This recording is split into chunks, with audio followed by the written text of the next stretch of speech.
All right, everybody, we are live.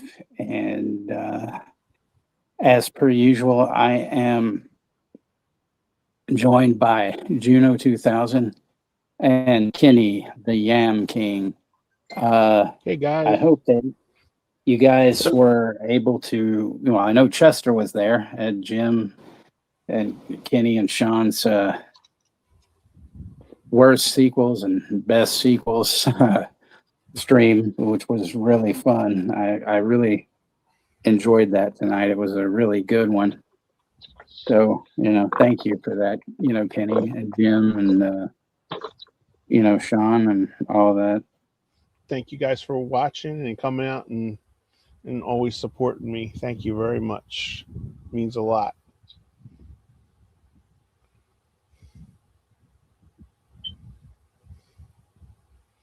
Yep. 71 has just hit the chat. It was her birthday a couple of days ago. So, wish her a happy birthday, you animals. Happy birthday. How dare you? How dare you not give, Ripley the respect she deserves?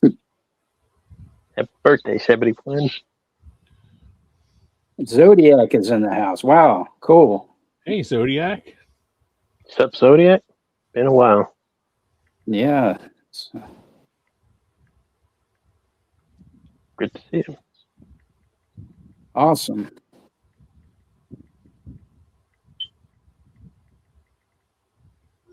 And I think, our favorite Jew, Ignacio Greenberg, is in the house.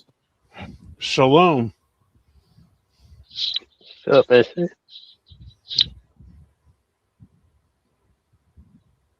Oh, and Chester or anybody else, be on the lookout for the Ishi, because I know all of you know who I'm talking about. If they come in, that's it. They're not welcome here anymore. Banned. So, we'll, Yep.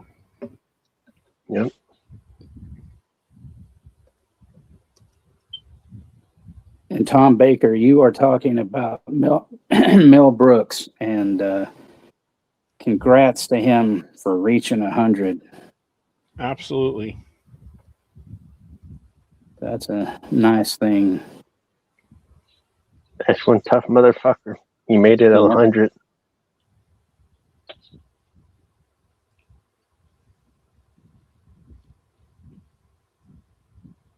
Tom, why don't you see if you can get Mercy in here? Because I know you got the digits and everything. Mm-hmm. Thank you, Chester. Appreciate it. So, on that note, I will do the roll call. So we got Chester, Franklin the goat, and then Tom Baker, and not no relation to Doctor Who, Tom Baker.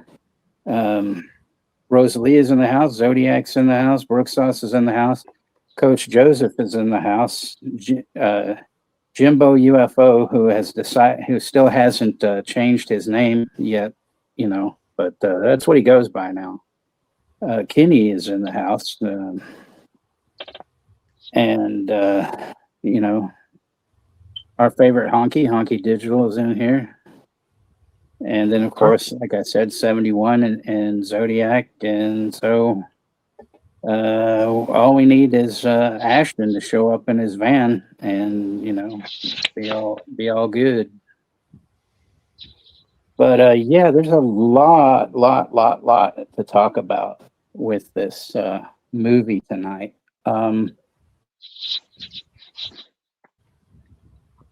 Jeff Buckley, unfortunately, he didn't have a long life, and he felt like he was living in his father's shadow, who was singer-songwriter Tim Buckley.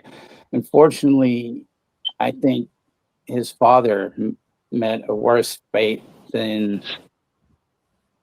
Jeff did, but still, losing both of them is kind of a tragedy in itself. I never, unfortunately, got the pleasure of seeing Jeff live, which I really wish I would have been able to. Um, but I had a couple of friends, who had seen him a few times, I think. They went to Atlanta at one point because there was a benefit sort of show that was going to have, Peter Buck and Mike Mills from REM. And then I guess there were rumors that Bill Berry, their drummer, was going to show because he had, pretty much quit after he had had those 2 aneurysms. And so, I guess, Michael Stipe, showed up. So it was, I guess, a mini REM reunion because Bill was there and they, played some songs and stuff together. But, the weird thing was, and this was the day that they found Jeff Buckley's body, and Michael Stipe, he told everybody, on the stage, and that must have been really heartbreaking, It's crazy. Yeah, this documentary, it's I can't even, words can't even, fucking explain how fucking brilliant, his genius was, and how it's just, it was made. There's a lot of things, like I said, I'll be talking about during the course of the movie and whatnot. I just, I saw this, last year on Look Movie, and they happened to have it. And I was so blown away. And then I rewatched it like last week, and I was just like, I want to fucking do a watch party for this because, you guys deserve to see this movie and shit. So for all you HBO Max peeps, it's up there. And then, of course, the Look link is posted in there as well.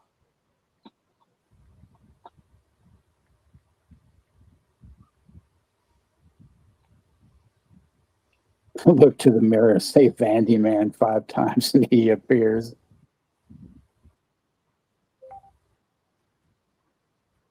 Oh boy. Well, he probably will anyway. It's not more of not like a troublemaker. It's an idiot. That's basically, a village idiot. That's how I would describe it.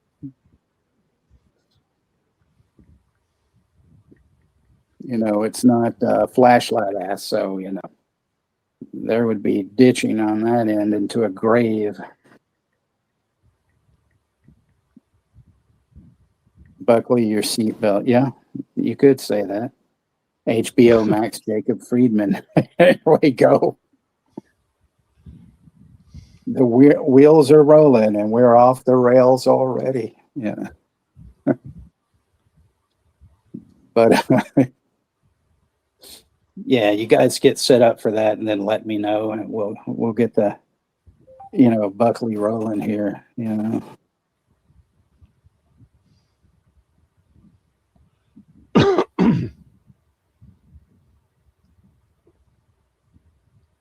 Did you get a chance to watch this pre-planned or no? I got to see it a bit of it on Nook. Now I'm going to rewatch it again. Thoughts? Pretty good. I don't know about Jeff Buckley. Right. But it was really interesting and very unique to hear his music, but very sad what happened to him. Yeah. You a fan, Kenny, or you don't know who that is? I have no idea who he is, so I'm going into it blind. But you have a very good taste in music. I've already enjoyed the Devo documentary that we watched. Devo. I also enjoyed the punk rock one that we watched. What was it, Glam? The one that the Herb movie. I mean, yeah. So, yeah, you have a very good taste in music. So I don't think this is going to be, far off my alley. Well, thank you, sir. Alan says, "Hey Juno, saw you at the AEW pay-per-view. You were trying to get Fluffy's autograph, and your grandpa tried to hug Thunder Rosa."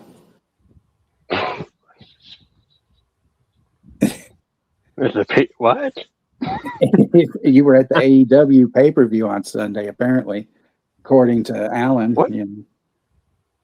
I was by my doppelganger, Emilio. Emilio, yeah.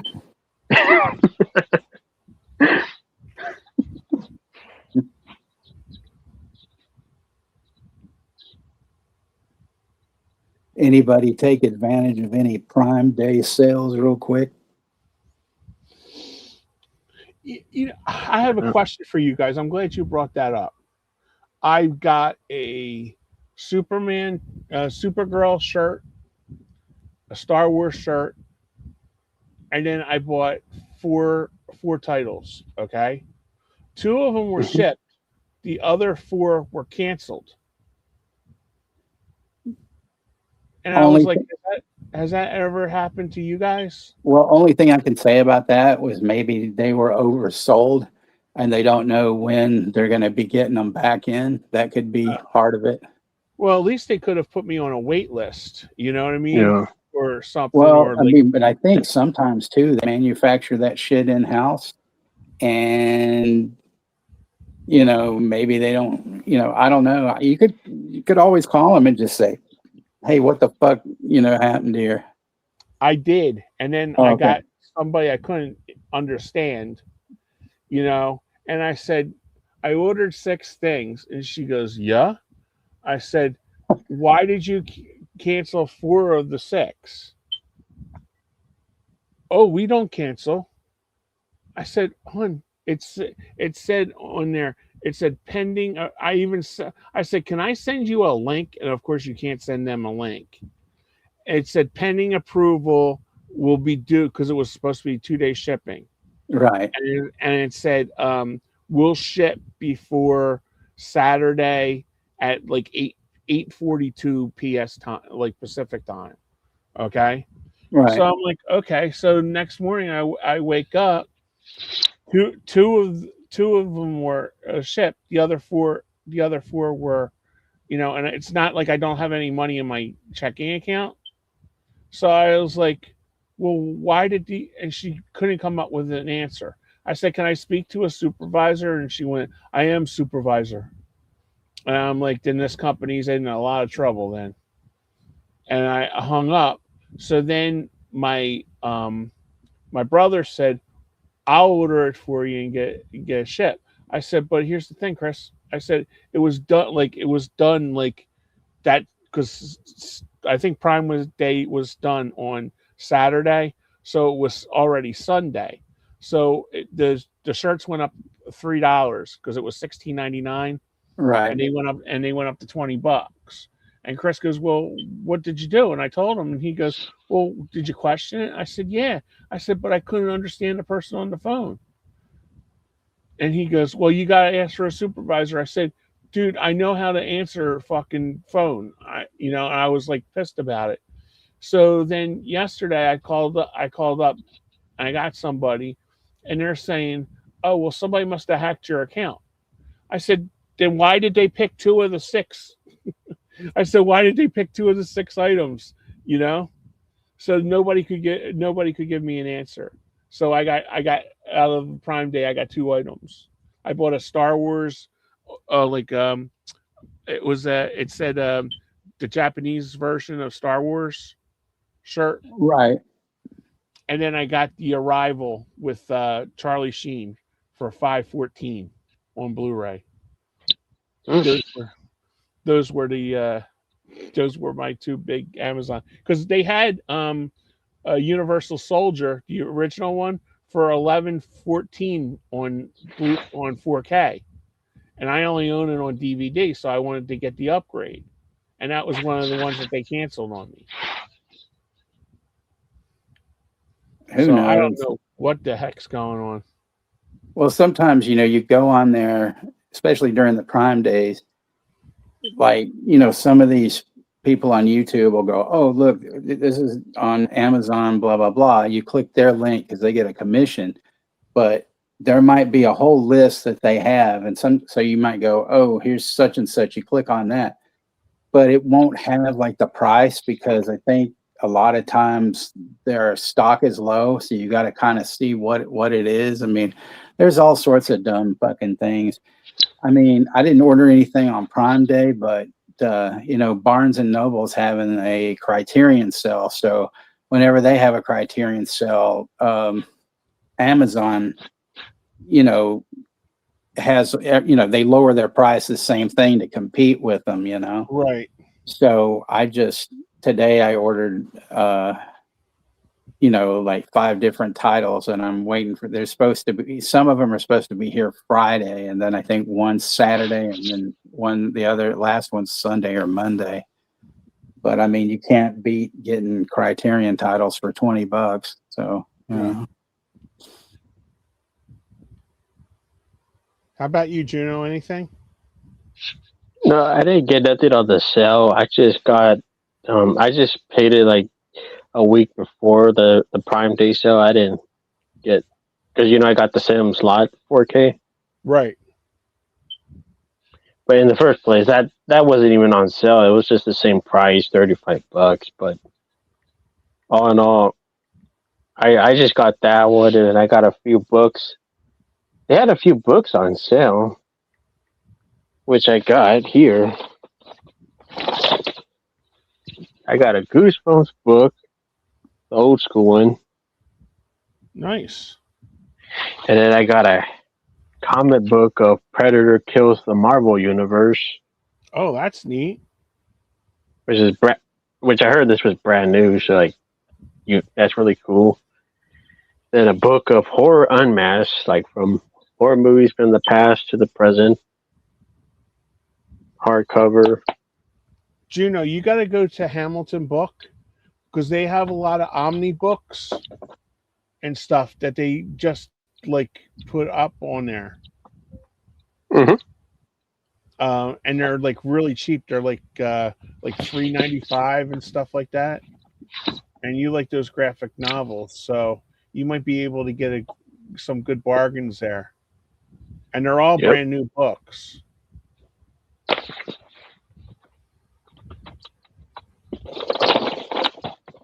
I do like Amazon, but they're kind of sneaky assholes. Because one time they canceled my fucking order last year. I was ordering a pre-order of Dark City. If you ever remember that movie. Mm-hmm. Well, I ordered it last year, and I pre-ordered it because it was gonna ship on the day of. It actually came out on the day of my birthday, so I pre-ordered like a week, 2 weeks before. And then when my birthday came, and it was like ready to see it shipped, and it's unavailable. Canceled it, so I'm like, what the fuck is this? So I exchanged it for something else, which I got a Carlito's Way 4K instead. So I changed it to that. I wasn't even charged for the Dark City. Wow. I think sometimes distributors and or the release dates can also change, and they might not know when at the time. That's another thing. But they're kind of they're conniving assholes for that. I'm sorry, but they're conniving assholes for doing stupid shit like that. Yeah, especially when you think and you got it, you got it, and it's like, and then they cancel it for no reason. I had that happen to me before with a title I think this is how far back it was. Ratatouille. Remember Ratatouille?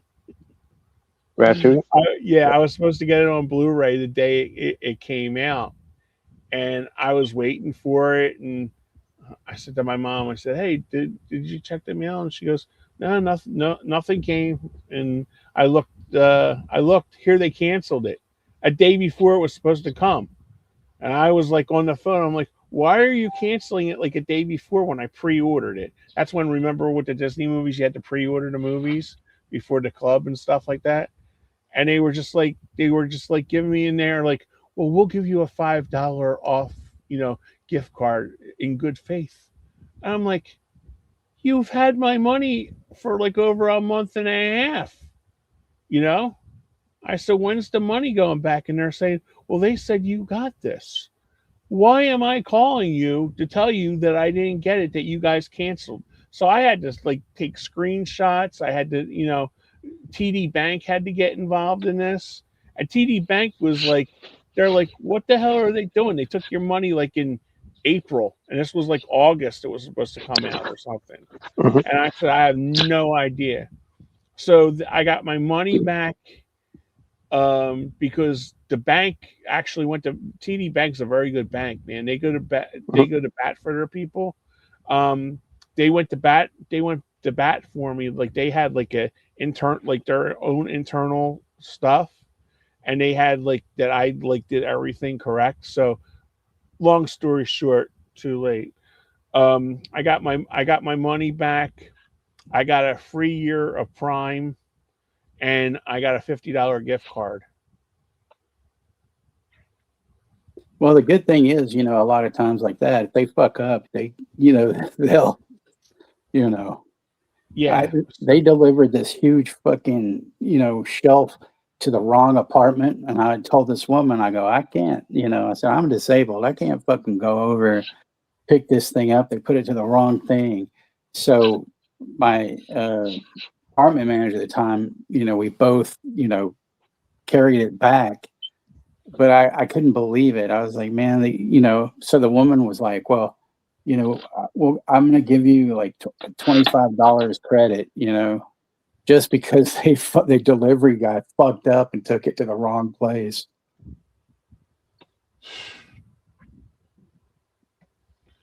But anyway, so yeah, if everybody's ready, we're going to start this.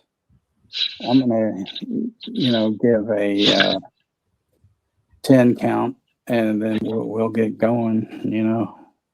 Hopefully y'all are ready and all that.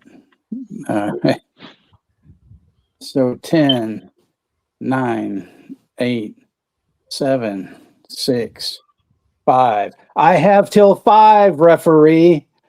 4, 3, 2, 1. Press play, you motherfucking enchilada eaters and taco baiters. That's for Juno, so don't get angry at me. Press play, bitches. Yes, and churros. Cheerios.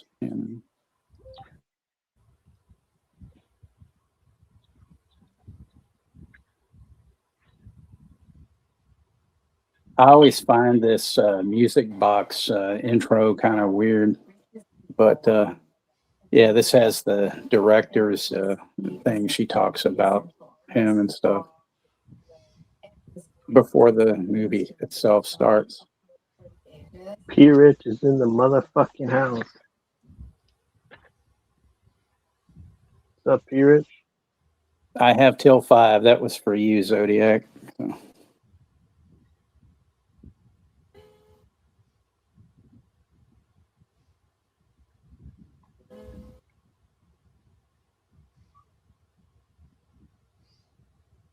But sometimes their customer service sucks, guys. Just yeah. Amazon, they've been getting a lot of complaints of how shitty their fucking services are too for their shipping. Like a lot of people are not even getting their shit too. Yep. With women in this relationship. There's so much misogyny. You're sort of pigeonholed into this girlfriend or ex-girlfriend role, and you're supposed to sort of be cut as a pathetic figure. I have gone as far from being an artist in New York City. And I think that is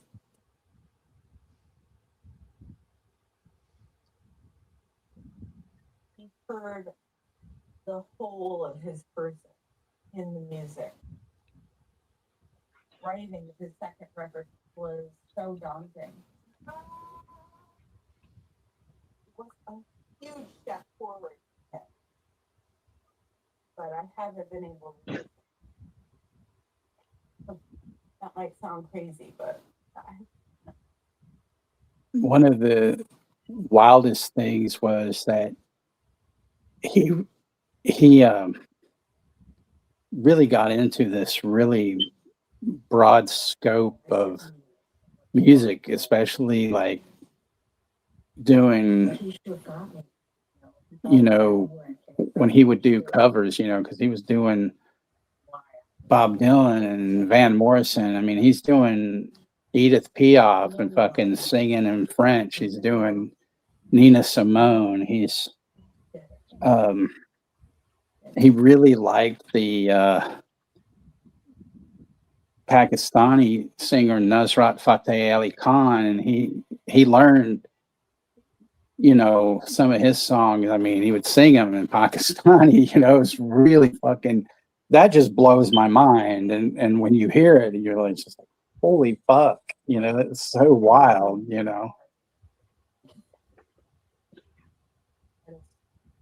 My deepest form of communication. And always functioning. Will always find anything that tries to put people in a box.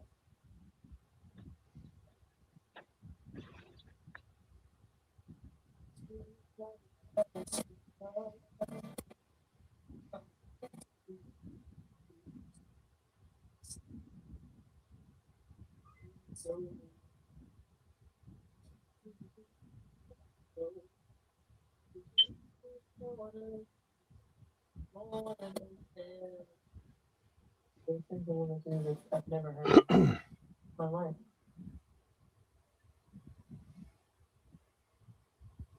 There was this thing that came out in the mid 2000s where I'm trying to remember if it was just like um it had a like a DVD of like some live performances and some other kind of stuff, and I remember watching it with this ex of mine, and there was a thing where this woman was interviewing him. I think she was German or something, and he kind of gave her this really, shitty, response, but it was like the question was so dumb, and she's like, what's wrong with him? Why would he act like that? And I said, well, you listen to what she said. That's fucking stupid. I said, sometimes these journalists, they don't give, a flying fuck of what they're, they're just there to interview them. They don't study what the fuck they're doing.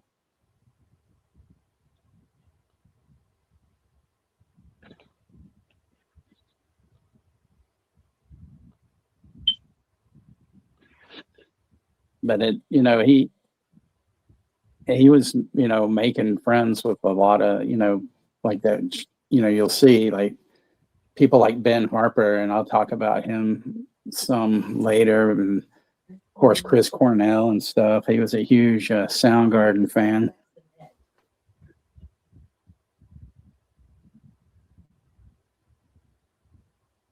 I came in and I could hear him. He was vocalizing through the radio.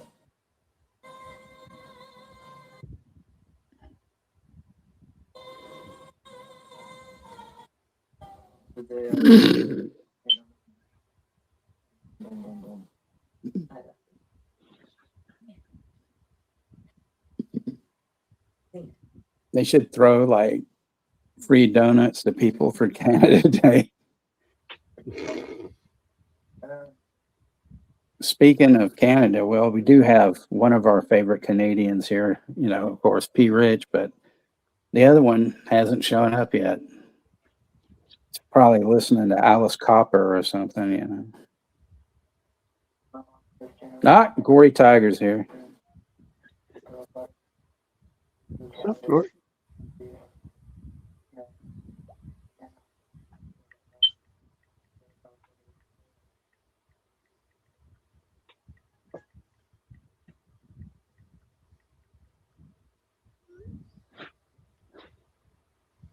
Parents had high hopes for me.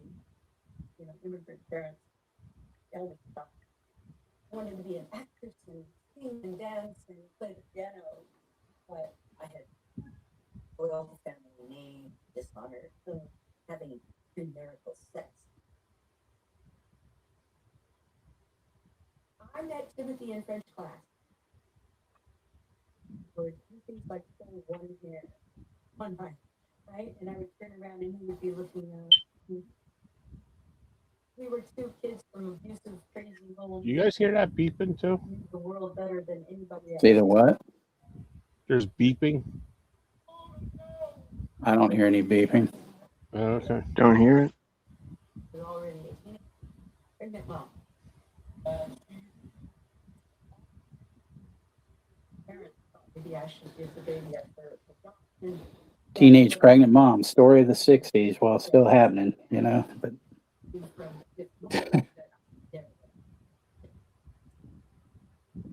Little man had to try. Was with somebody else. Plus, he was determined. Tijuana hump a lot. Okay.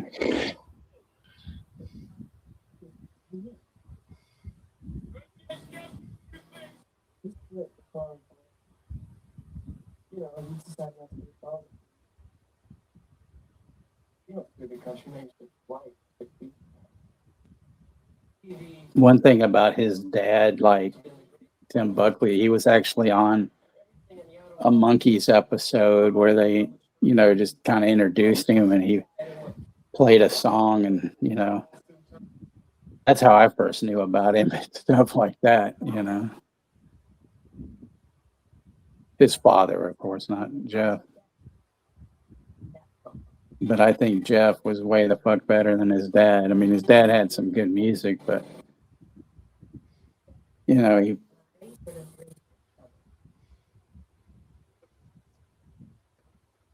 liked to do, you know, the H. So you know where that ended up, you know.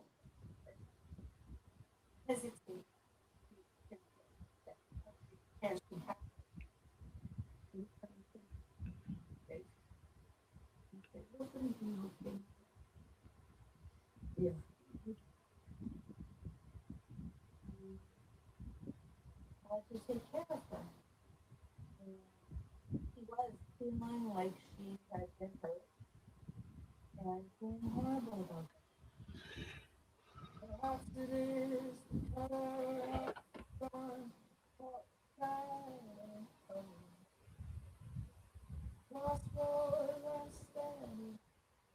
Jeff was like having a grandfather watching over me, telling me if he was okay to date. He wasn't.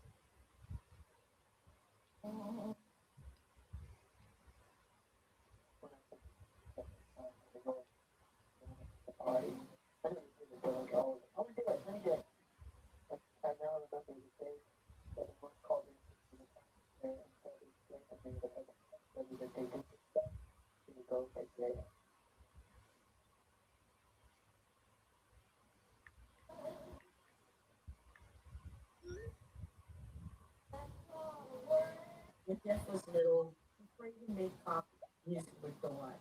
Constant. Darling, something so.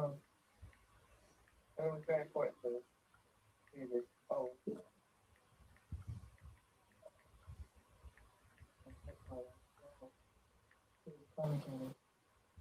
He was the one that introduced me to Led Zeppelin. That changed my whole life. I would turn the stereo on loud enough the whole block could hear. And there would be Jeff playing on top of the speaker with the box vibrating to the music. Music is my mother. It was my father. It was the best thing in my life. The newspaper, the quarter page ad. Did you see the sign that said "Miners okay"? Right. Incorporating the prettiest of folk music, the most extreme of freeform jazz, and the raunchiest of rock and blues. Maybe this is an opportunity. Jeff Buckley. Jeez.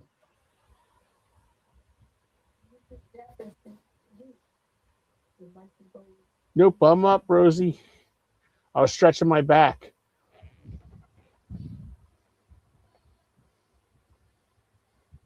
I have to get a pillow for my The small. Hey, one. you're not wearing the bodysuit tonight. No, see, you guys, you stinking losers didn't say it. Nothing. I'm wearing my shirt tonight. I didn't have an undershirt. Jim had his eyes closed.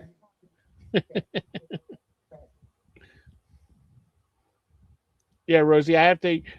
These are it's a nice like recliner set, but like this, I have back problems, so I need to get. No, I don't have any. Thank God for that, Alan. I just need for the small of my back because I blew out my back. So if you see me go like side to side, I'm just stretching. Plus, I did a 2.5 hour stream before, so.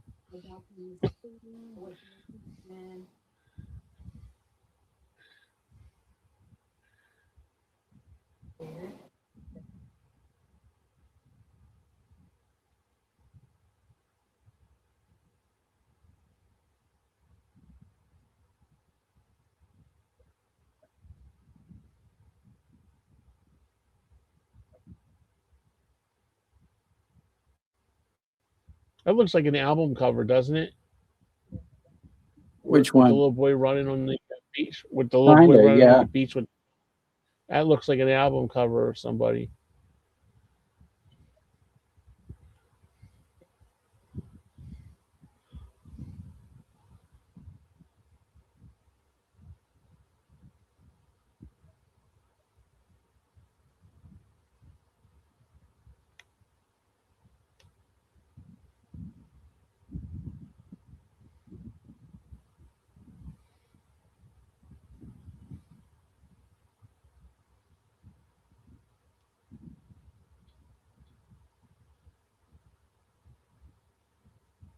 Oh, that's a shame, Alan. Sorry to hear that.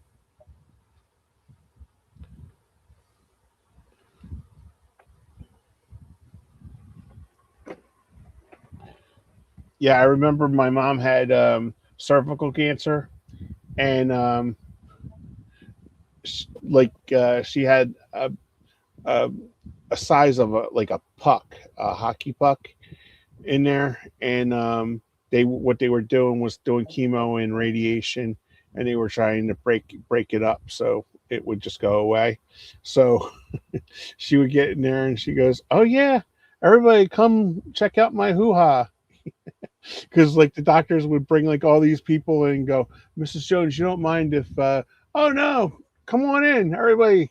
Oh, it's open," like that. And my mom was like so embarrassed about that. And I'm like, "Mom," I said, "these people are going to be doctors, and she's like, "I know, but it's the whole thing, that it's just like so so like evasive, that they're being." But yeah.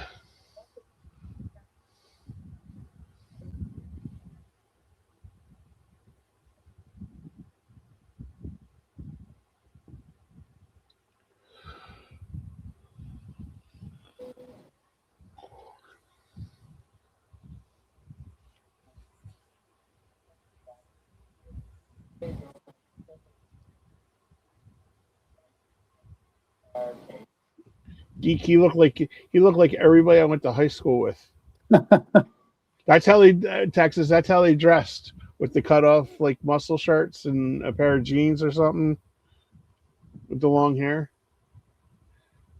Well, I have to agree with him about what he said. The bullies called him because I got called that tons of fucking times and shit like that. Oh, there's Ben Harper. Yeah, Isn't he married to Laura Dern? he was. Yeah, Oh, they've they're been not married anymore. divorced. Yeah, but yeah, that's one of the things I was going to talk about was like Ben Harper. Fuck, I saw him twice open for PJ Harvey, and I mean those two shows were like so fucking awesome. I mean, both artists. Usually, you don't get an opener that is that good. And the first night he comes out and he was playing his pedal steel guitar, and he fucking opens with "Superstition" by Stevie Wonder, and it's just like, Wow. holy fuck, it's so good.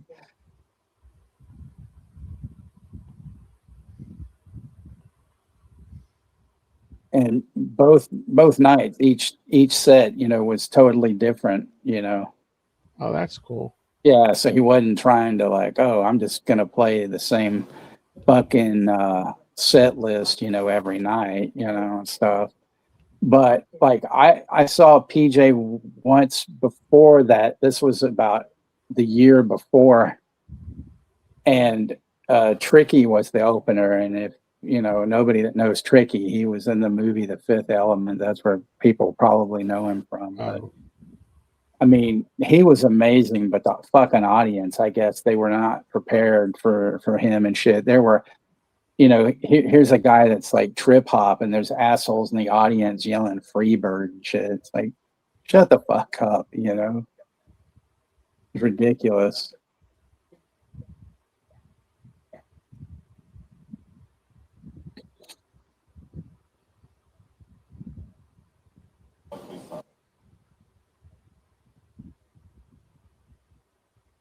Yeah, so there's this benefit, that they're doing. All these people are going to do like, all these Tim Buckley songs, and then he gets invited, and he didn't want to do it, but then he decides to, and it's crazy. But I mean, Patti Smith, being there, and fucking Laurie Anderson, and fucking, Lou Reed and everything.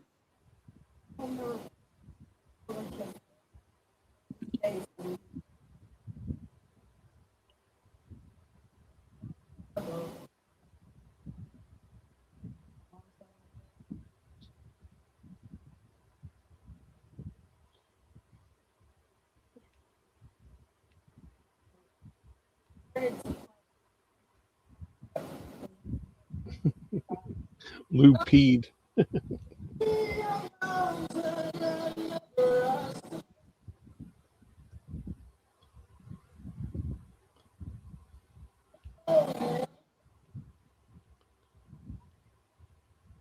So they seriously were shitting on Tricky, Texas?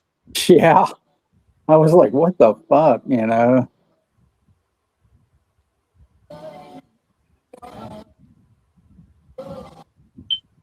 It's it was so weird, I guess, people just didn't get it, at the time, but man,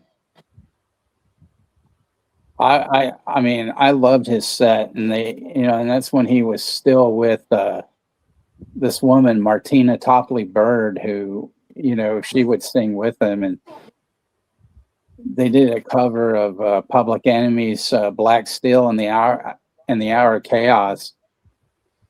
And I was just fucking blown the fuck away. I was just like, man,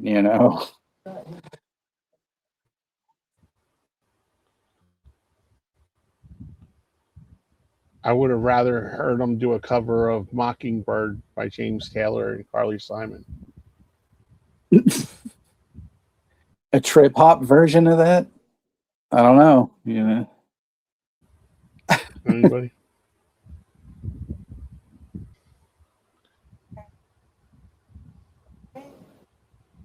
Stay with me. When we're talking. Get on that train. All the way up.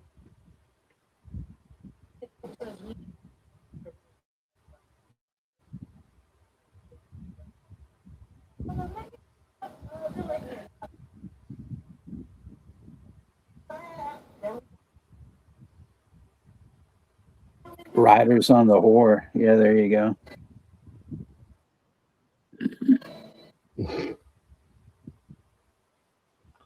Riders of the Whore.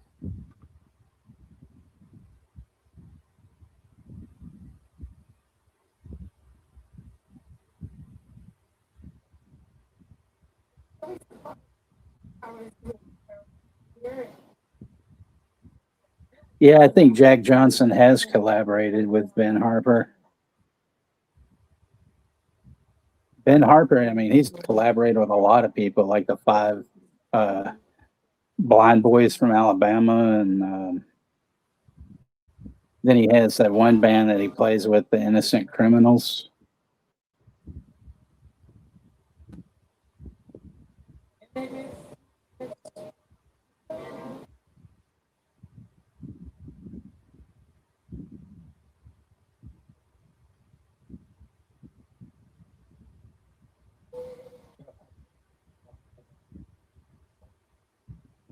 built a time with a collection of every eccentric that cannot fit in anywhere else.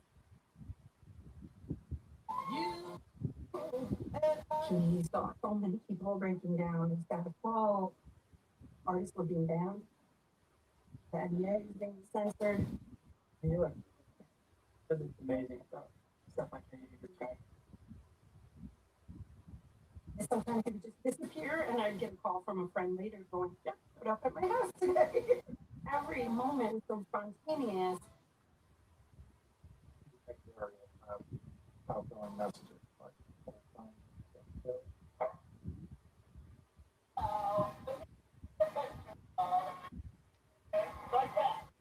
the time. Yeah, there you go. 71. The Adventures of Spinach the Cat.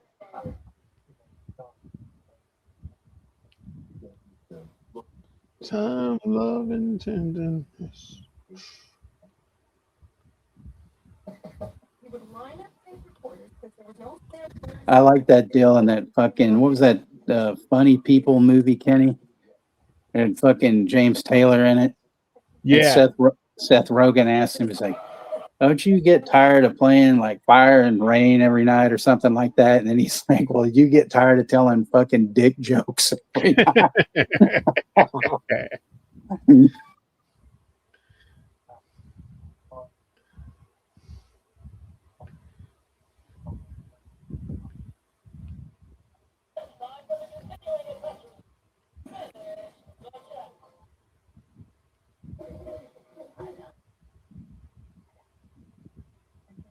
Jeff had this desire to be like to love and to connect with people.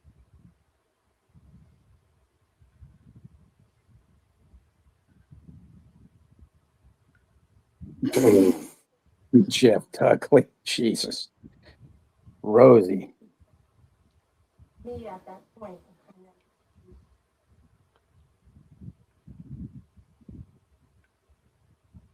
Put the lotion in the basket. Young soul, searching for where you fit in, you know, where you love, get found. She kind of looks like Robin Tunney, the actress. But I called Still really pretty. him because he was always young. She is, you know, she's very good looking, you know, stuff. Almost like children.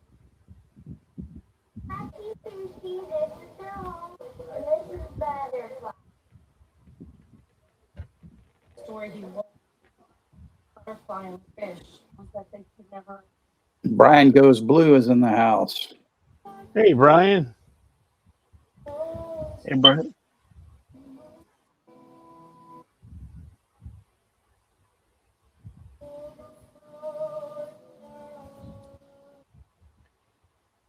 I think Rosie would be a good writer for a stand-up. Oh, yeah, definitely. She would be really good.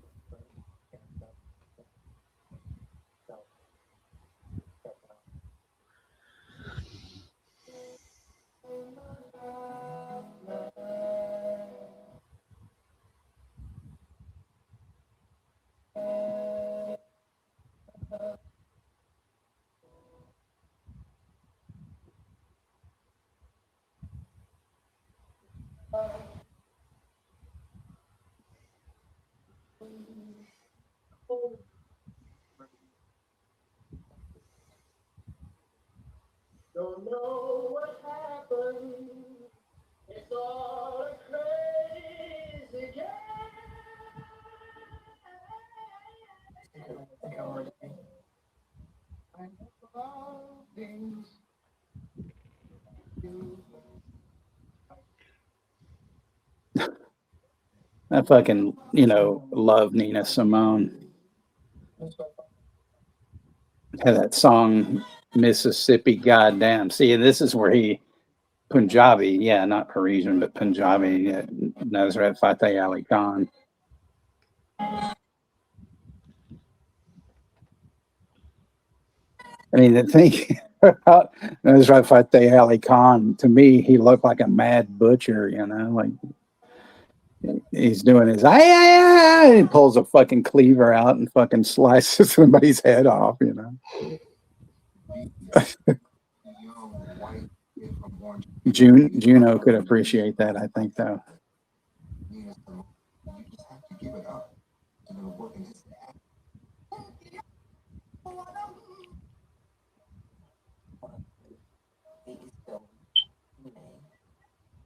Probably fit in Same on. 40 people at the most, and it would be stupid. Yes. And Jeff was watching this as he was serving people the and then he would just get up and play. A ridiculous person. You paid no money to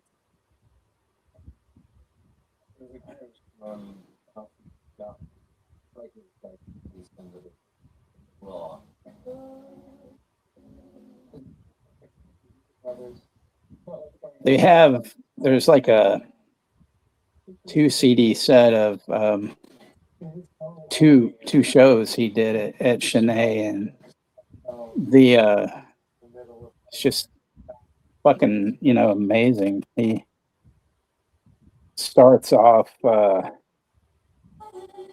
like all these different, you know, covers, but I mean his own songs as well. But I mean, it's just, you know, him, no band, just him on guitar. But he starts off one of the shows where he's, you know, singing a cappella, and it's just crazy.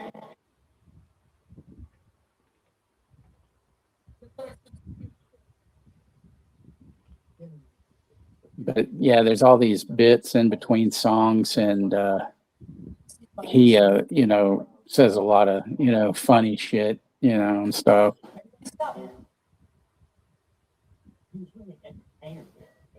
Musician. these songs are for the love.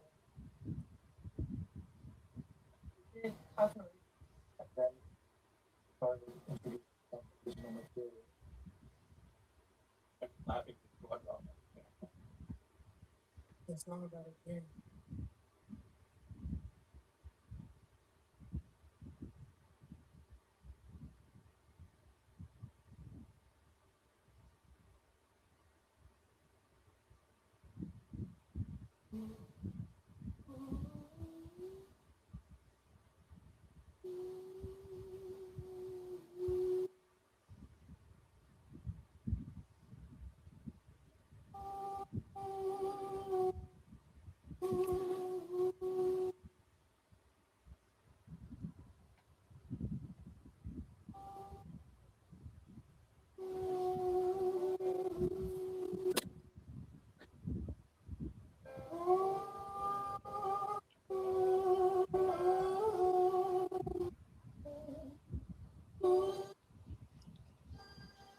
What's a Blue Whale's favorite James Bond film? License to Krill. Nice.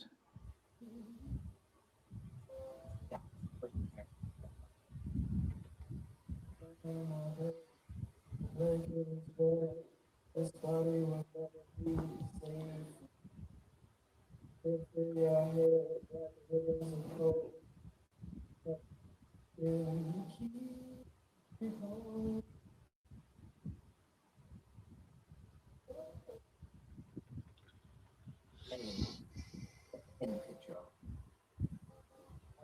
One of the shows at Chennai, he does a cover of Night Flight by Led Zeppelin, and it's just so weird to hear it done, you know, with just a guitar, you know, and vocals. It's, wow, what the fuck, you know? Here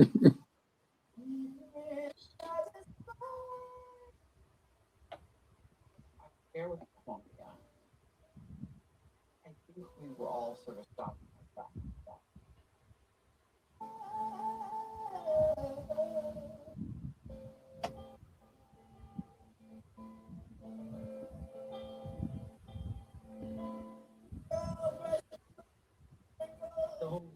A lot of people, you know, only know him from like his cover of Leonard Cohen's fucking Hallelujah or whatever. Mm-hmm. Wasn't that on the Shrek soundtrack or something? That's a very good. Yeah. I haven't- It was on the Shrek movie. Yeah, fuck that. That's an abomination, man. That song is class. I mean, fuck that green ogre looking motherfucker, you know. Those movies should be banned, you know. You don't like those movies? I've never watched them. I never gave a fuck, you know. Well, Mike Myers is a dick, so fuck him. I mean, the only thing that I knew was like Eddie Murphy plays a donkey, you know. Mm. Or as you would say, he plays a horse's ass, you know. Horse's ass. Or it can be like Horse's ass. Joe Flaherty, jackass from Happy Gilmore. Yep. Jackass. Queef the rainbow, taste the rainbow. There you go. Fire ass. There we go. Taste the rainbow because they're gonna shove it down your throat.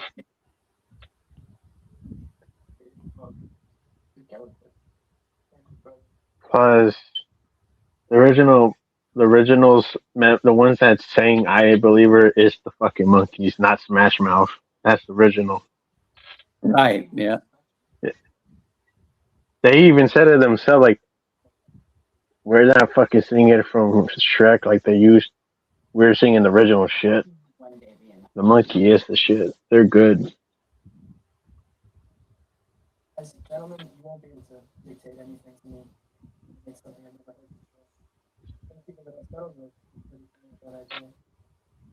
He was like one of the biggest unknown person I'd ever gotten. He brought on contracts, it was like 40 pages. I'd never seen anything like it.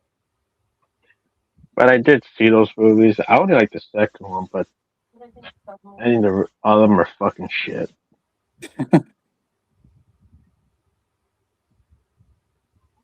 from work. I just, you know, I don't know. To me, I think his version of that song is, you know, pretty sacred, and it's just like, why the fuck Mhm. would the record company allow that shit? You know. Well, they're like Saint Raimi. They're a fucking sellout. Well, you know, still in the day when like the movies really didn't matter if you could get a fucking soundtrack off of it, because you could have like a movie that would be good, but then the soundtrack would sell, you know, millions. So then they got that whole idea. Well, let's just put a soundtrack behind this. Well, it doesn't really matter if the, you know, the movie's about a, you know, a coffee drinking hobo. You know, if we got a good soundtrack and stuff, you know, just, Mhm. you know.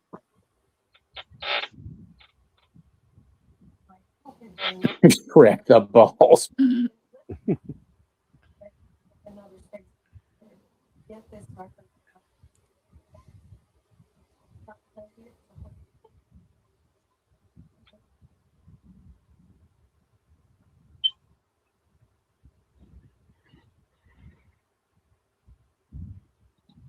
Yeah, they're coming out with another one that's gonna be a pile of shit.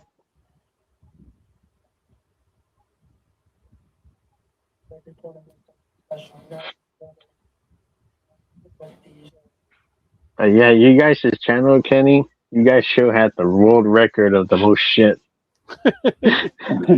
You're right.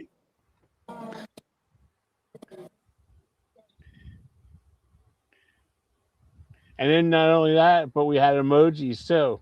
So yeah, that was too funny. Toilet paper, ass, and poop. Yeah, we even had toilet. See, if you had the toilet paper, if you were on the show, you would have had the toilet paper handy. Yeastiality. There we go. Interspecies. Yeah. Shrek the balloons along with Uncle Ray.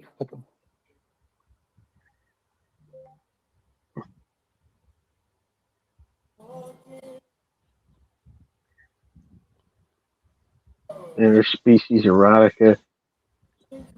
Kinky Donkey and Sexy Shrek.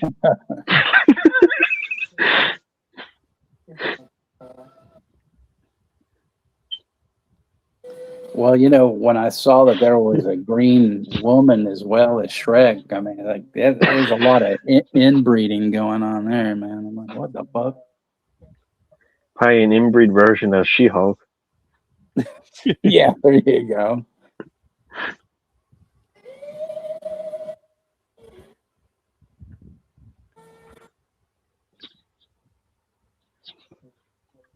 I love you for real.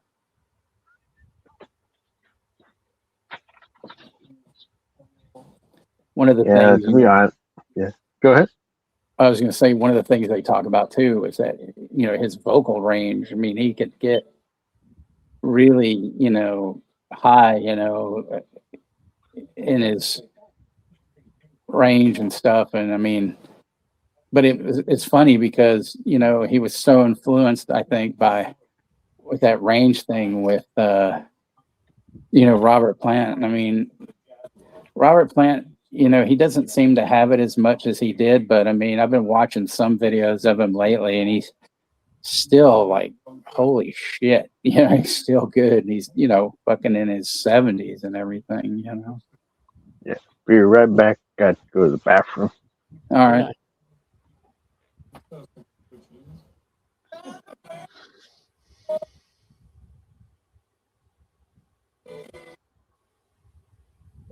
That Zeppelin used for same orchestra that love to have the day with you. Go to the moon. Sing high and lose power. Jeff actually gains power. Think you coming to the peak, and there goes one step further, there goes another step further.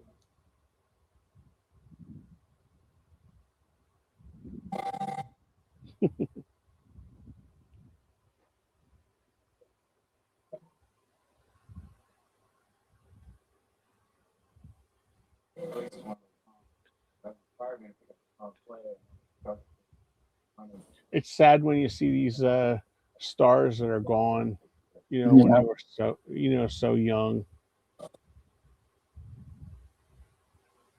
Yeah. After balloon to All that. life, Afternoon delight.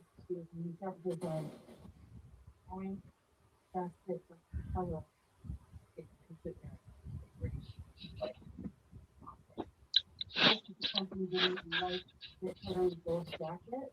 And that's a little too effeminate and just like I should that. Right there with that hair, he kind of looks like Rick Springfield a little bit.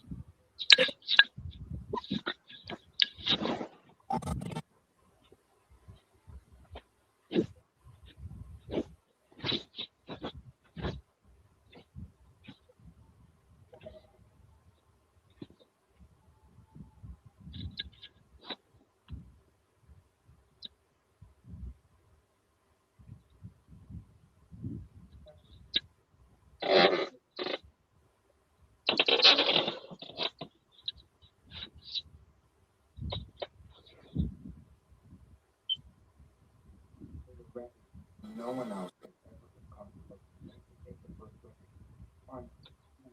Now it's like the rest of the album. You told me better for that than for my.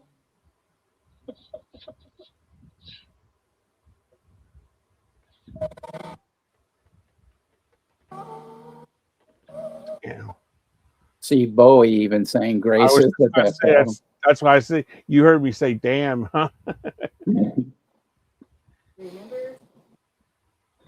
You didn't see me player in my car. Do you own that album, Texas? Oh yeah. Yeah. And I was well with the bullet. And the vocal performance was not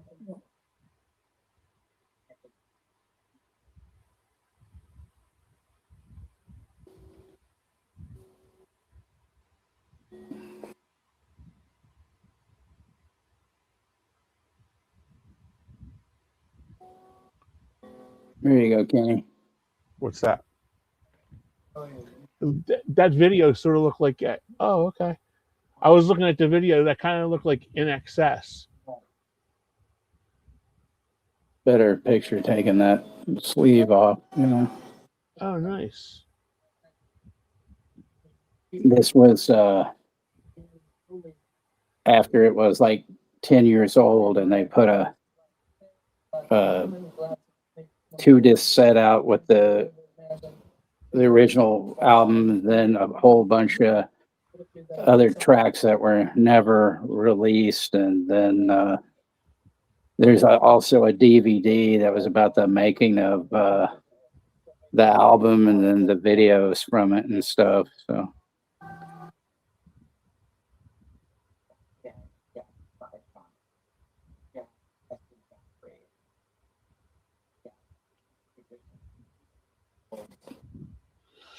Easy fit into the document radio category.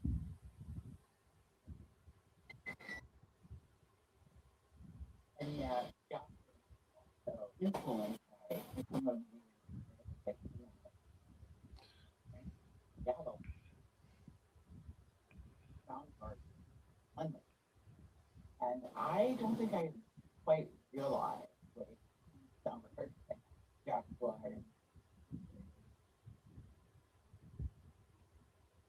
Oh goodness, this is where you could be like a little, annoying father. Like you have to teach me. I'm here with you. He just magically showed up one day, and it was on. This beautiful, beautiful friendship between he and Chris.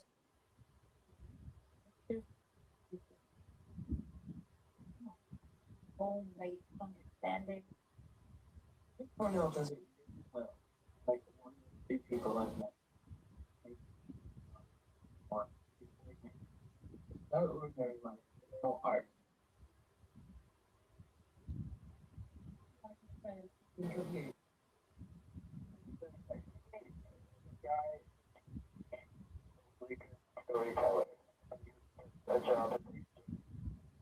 Of course, it was incredible that so many people reacted his music. The fame that went along with that. Even when he acted confident, it was kind of an act. It was him handling that bravely as a character. I don't think that was all there. Well, everybody's sensitive, but sometimes they don't want to recognize. Ashton is in the house, y'all. Hey, Ashton. Ashton.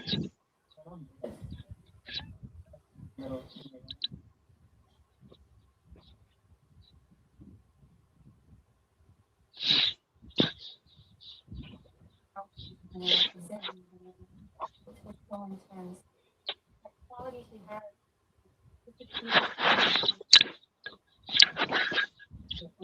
And now this thing is not going up forever. One night, didn't come home. And this is where I'm trying to simply, here's my work calling around the city. And then he just sponsored in. He's been out with Fred.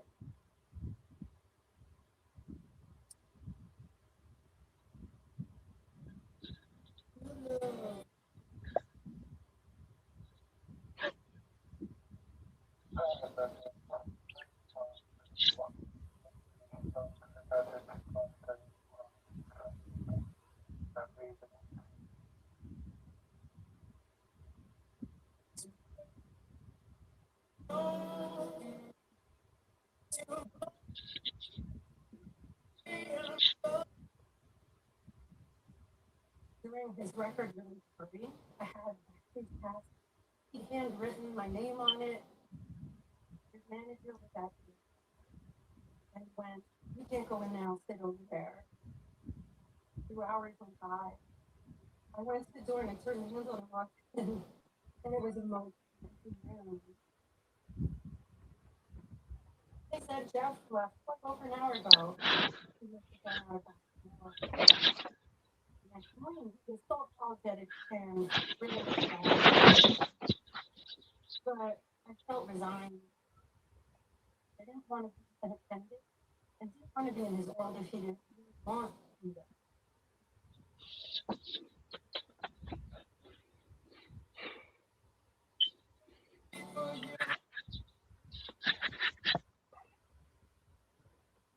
Yeah, it's, pretty fucking sad, like, but I mean, they'll delve more into like a lot of, his behaviors and shit like that.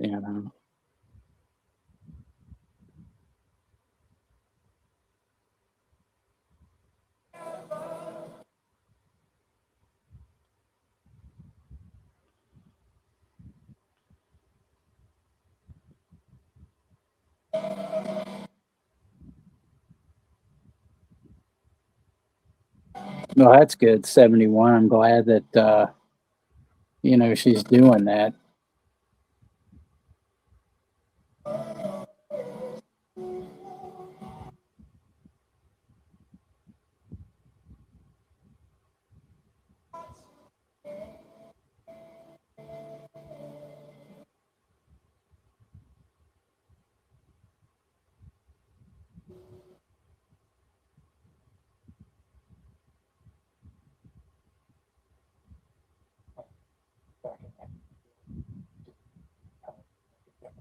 For a while.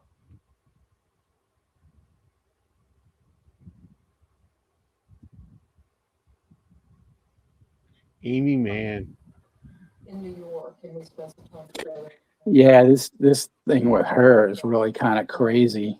Jazz bands really like pop. We started writing each other messages. So a lot of it, I think, is trying to be accepted, but it's like really not right.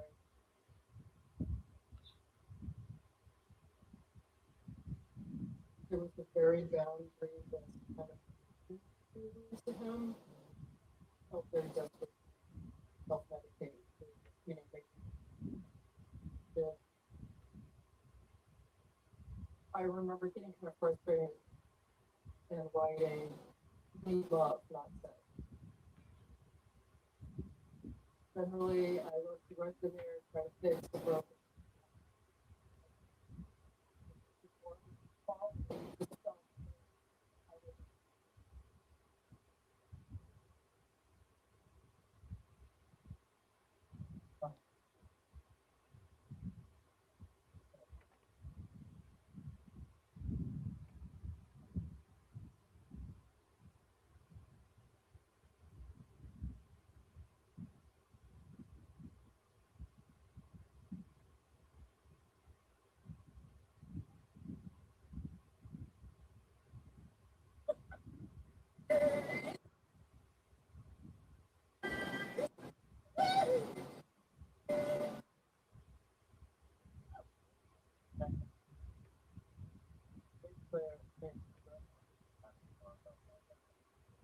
MCV.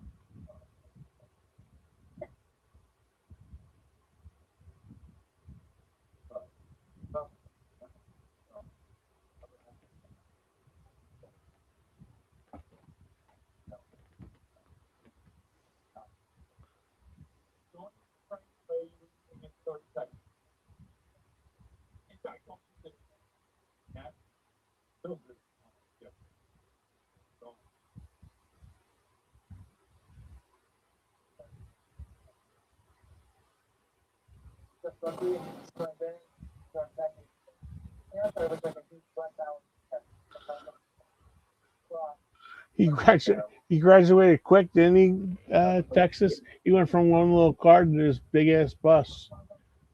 Right.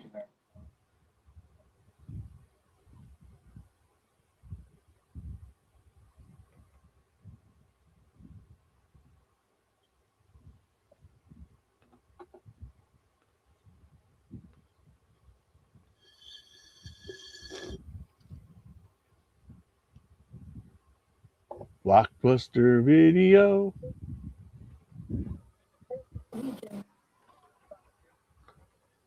was the first one that definitely started all of the relatives, the friends of the relatives, the relatives of the friends of the relatives, all of everybody. He built the last two rows.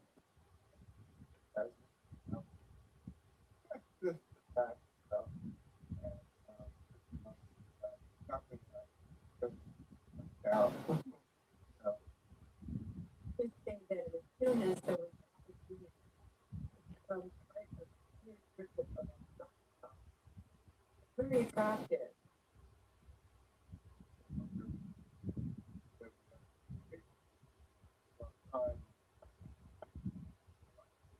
It's pretty funny.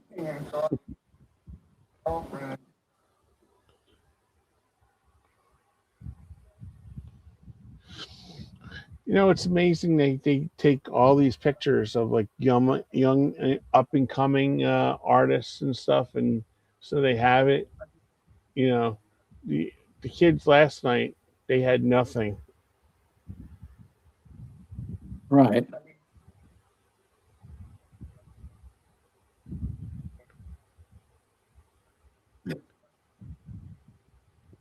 In the park, like in the California.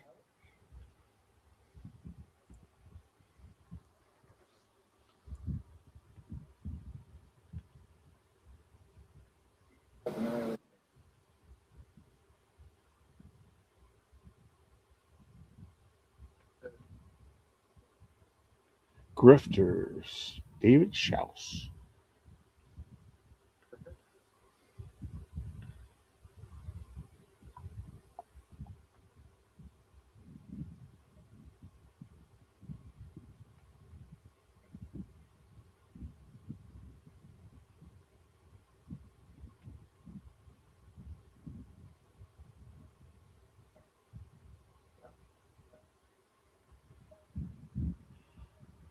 It was only a vibe.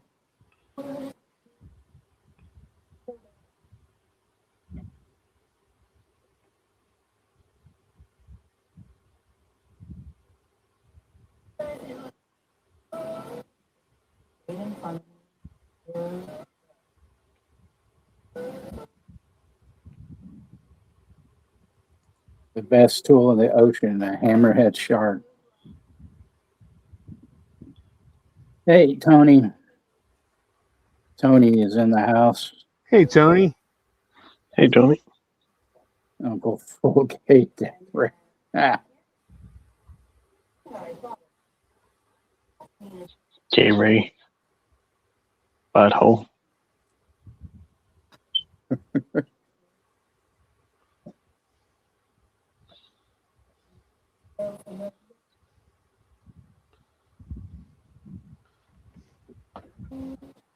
And Planet Ass Hair.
show that picture of her, and she got those, those colors in her hair, but since it's a black and white picture, she almost looks like a young Lily Munster or something.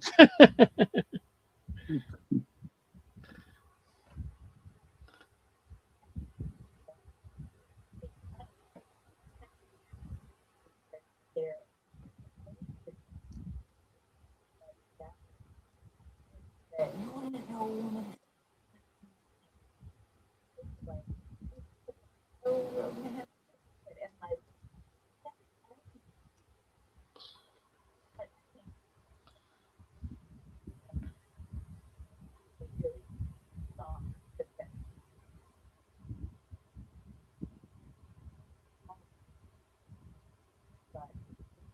But it's right.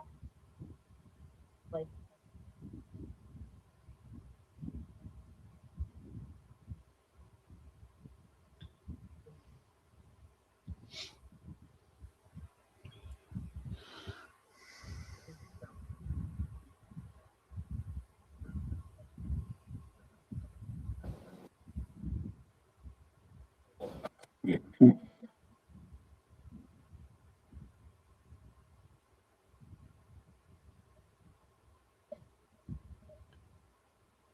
One thing about him, Juno, is he changed his look a lot, didn't he? Yep. Yep, kind of, you know. But that's such a great fucking cover. The MC5's fucking kick out the jams. Texas, Rosie's got one for you. A joke. Why do mermaids get cast in movies? They work for scale. Boom. That's a great one. Órale, Rosie. he was chosen to be in People magazine, 50 most beautiful people. Did you see the writing on that? It had a picture of him, and he goes, "How's a guy supposed to get abroad?" That say it.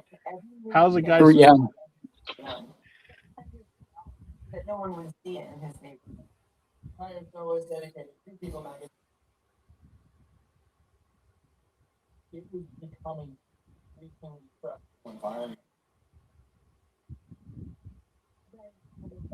How does that feel? Well, I'm public with a camera, but I like TV. Why does the TV station want to know about me?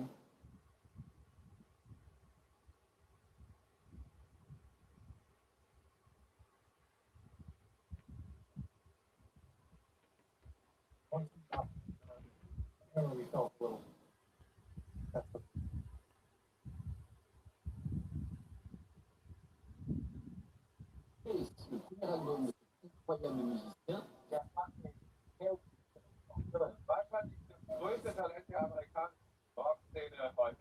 Shut the fuck up, you Nazi.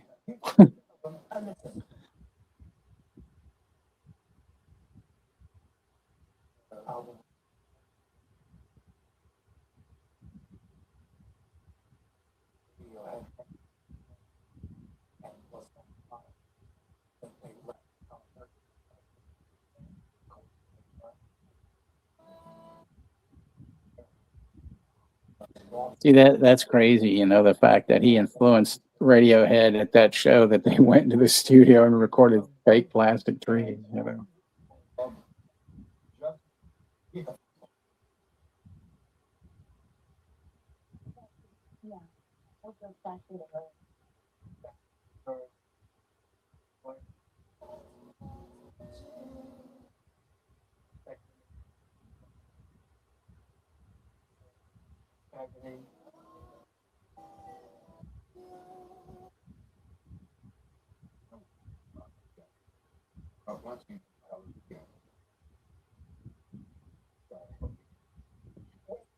Buckley avec Alléluia.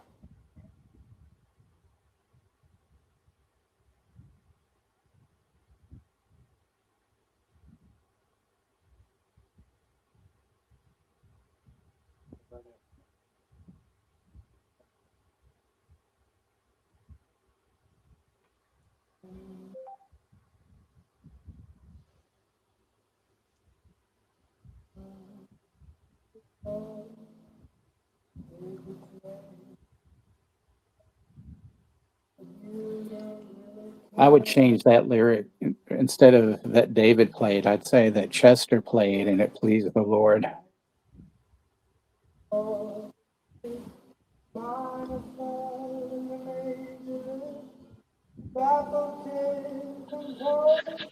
Why did the tampon fail school? It couldn't handle the flow. Yikes. This is the original Hallelujah, not that Shrek bullshit.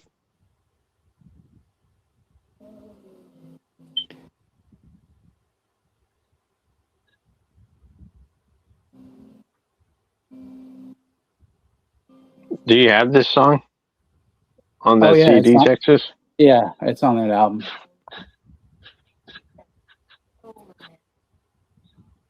Yes, we have started. We are, let's see, where are we? Together.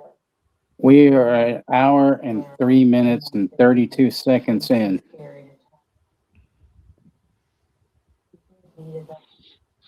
Man, he's very spiritual. Whatever. Well, this isn't, this isn't his song. This was a cover he did of Leonard Cohen's. I mean, Leonard Mhm. Cohen's is just as good, but I think this is really the best version of the song.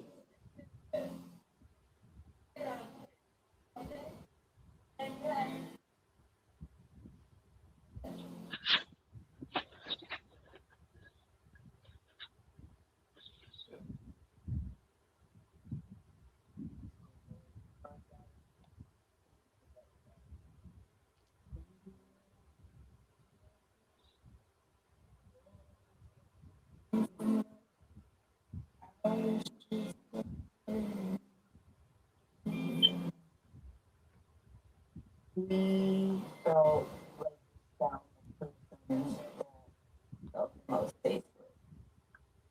Thank you, Lord. Following that. Just really, really for the first time. Hallelujah. Hallelujah. Hallelujah.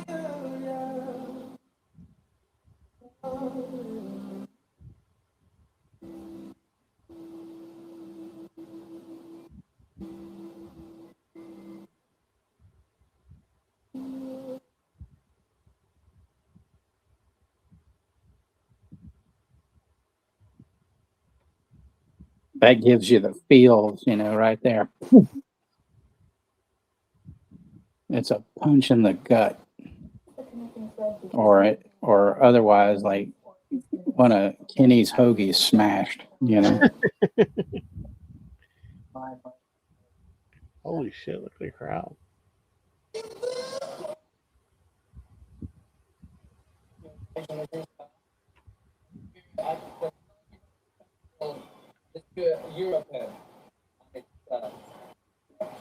I don't care. I love that. So it's like Euro can, and he's like, I don't care. It's like,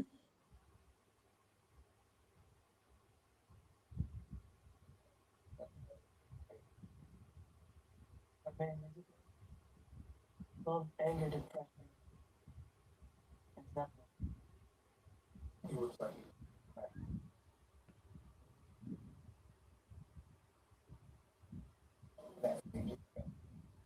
I felt something like heat walking towards me. Down on my shoulders. I was fighting.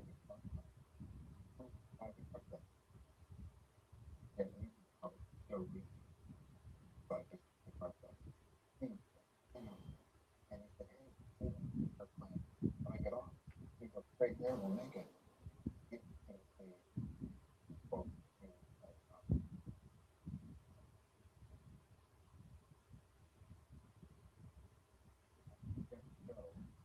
I go around, in the pit.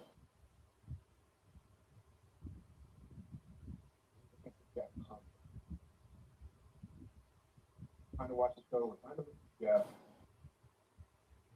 What's up? Quickly. Oh shit. There's Jeff. All the way up. Scaffolding. Jeff looks at full throttle. And Jeff is every decibel. Rosie's got another good one, Texas.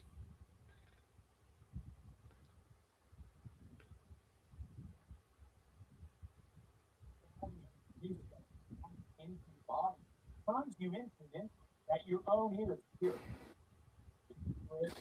Comfort in the same way that they Why don't mosquitoes make good comedians? Their jokes always suck. Yeah. And what kind of movie genre does the tampon light period dramas? Tampon death ditty. There you the go. water's warm.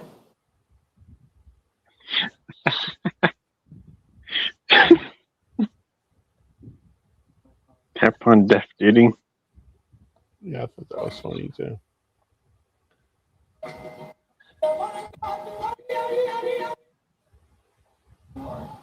Went and saw Miss Buckley at town hall.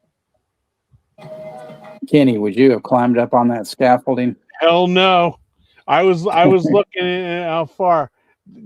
Did you see the pay-per-view? Juno, I know you did. Did you see the night where Shane McMahon went against Big Show and climbed on the scaffold all the way I up? remember And that. oh, that was Blackman, right? That was Blackman he fought.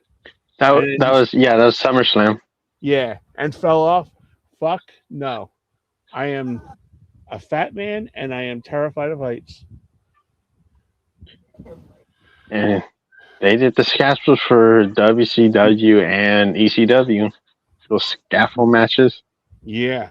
There would have been no way I did that. No way.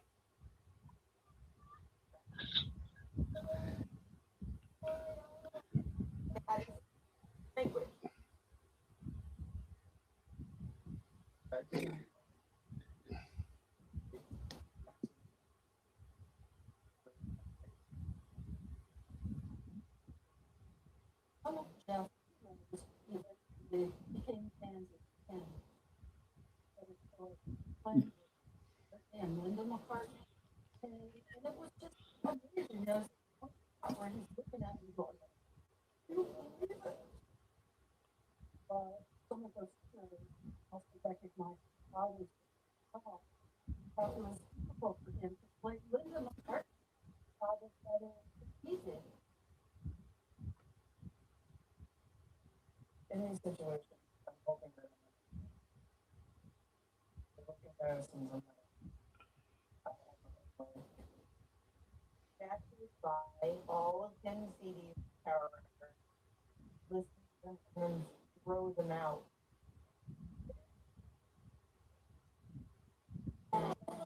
Led Zeppelin was being conducted in 95 rock and roll.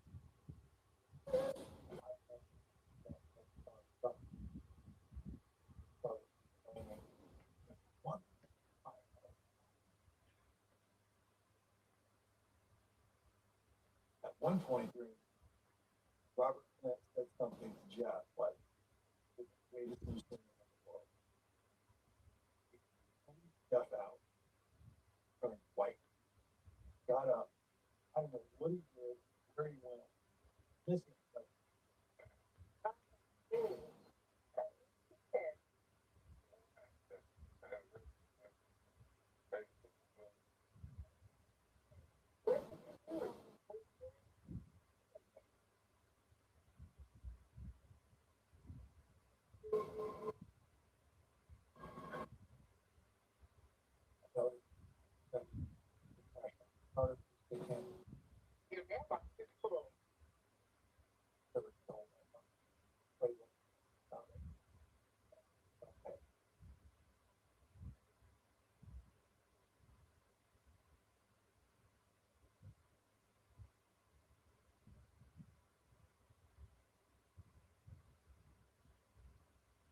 no like experiment.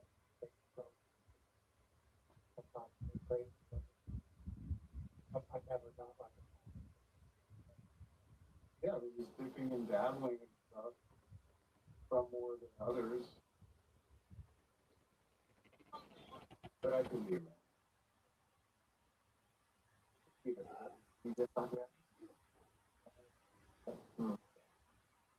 So, you know what? Oh, better. Ladies and gentlemen, if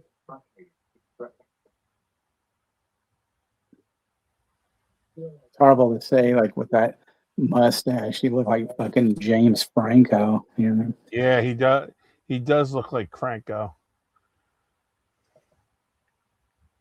where do birds go for summer vacation? The Canary Islands.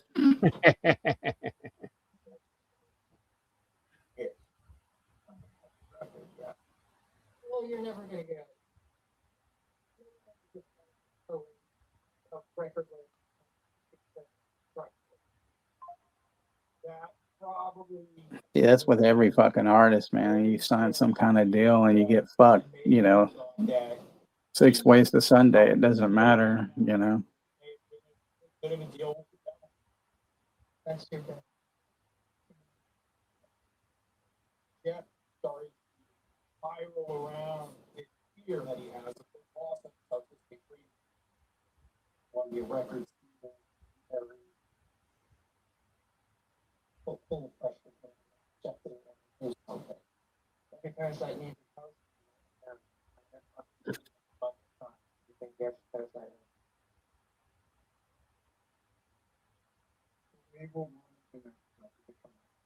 But they were still born. Making it. Oh, my.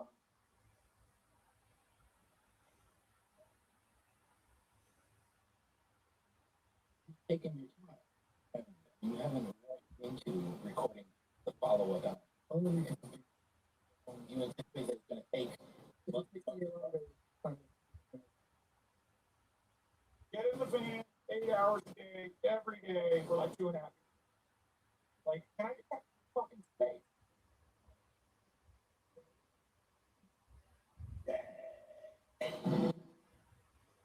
Then I was nuts. I was fucking nuts. Last thing I need, another nut motherfucker next to me.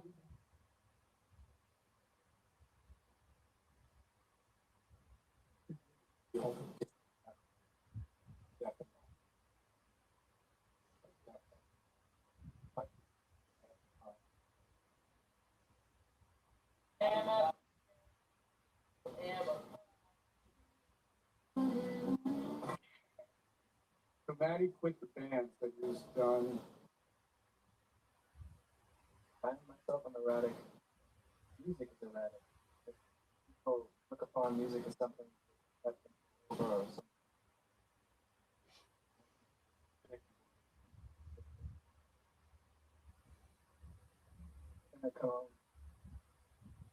I'll record definitely. Yep, it is.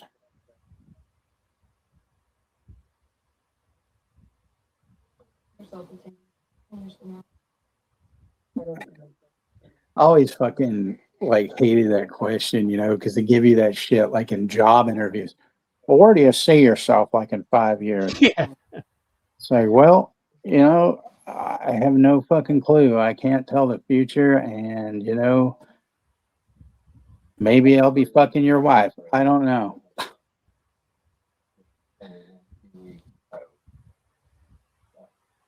You're drawing. That had so much being around this record. He wasn't ready. He's questioning everything. Was the first album a fluke? Am I an imposter? Raised a compilation of everything that he had done until he was 27. You wonder, do I have another record in me? Do I need another 27 years? Record company guys check in on us. Your progress and like, yeah. You want to buy that. And when you get it to the next level, but I think it's something that is done. So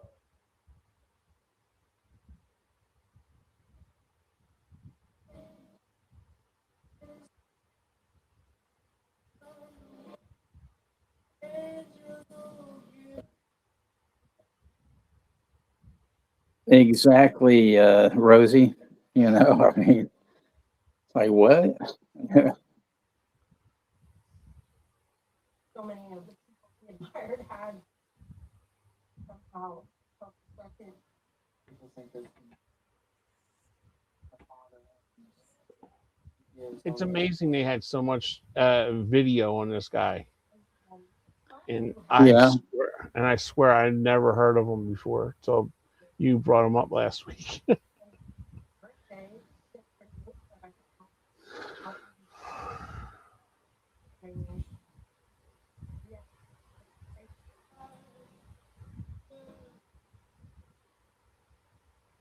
Well, I mean, where she just mentioned that when he turned 29, he says, "Now I've outlived my father." I mean, I felt that way,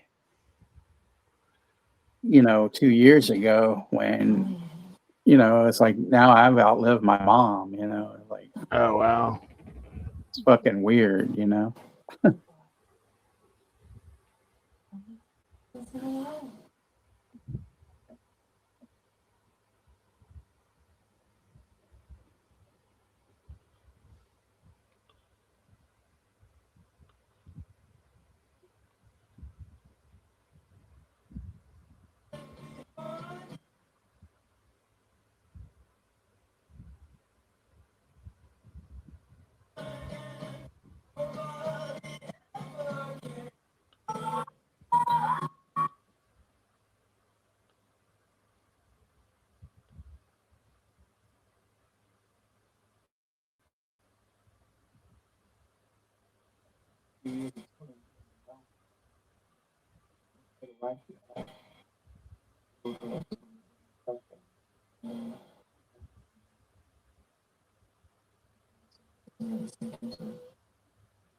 On this house on Remember Street,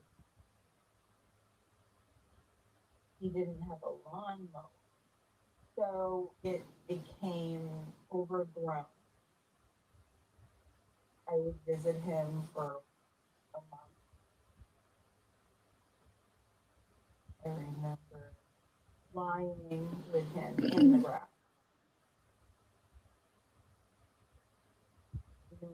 Yes. Joan had said to me, take care of Jeff, keep his feet on the ground. Period. I think grounding, cook for the And I feel that Jeff came here where there's not as much external stimulation in order to process and not just for day.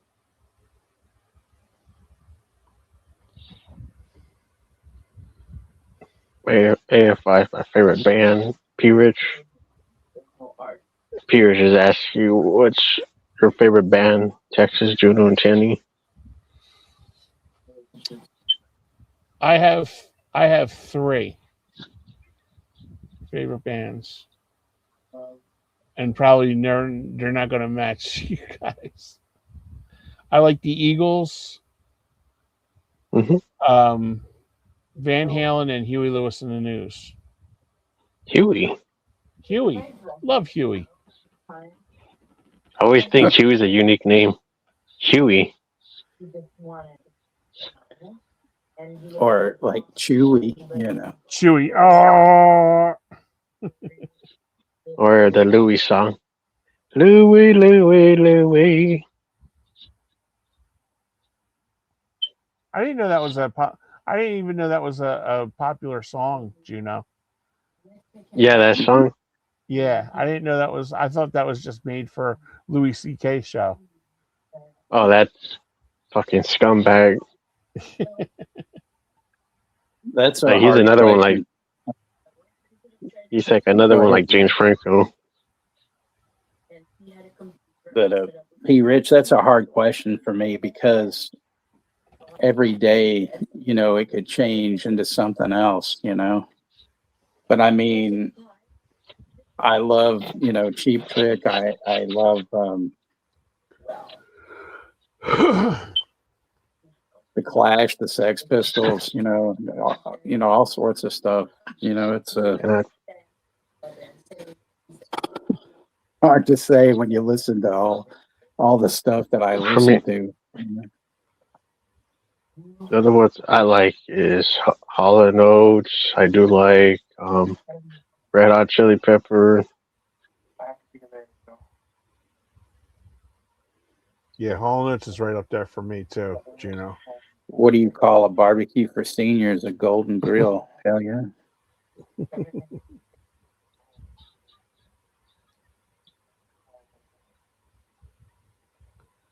Screwy Louie.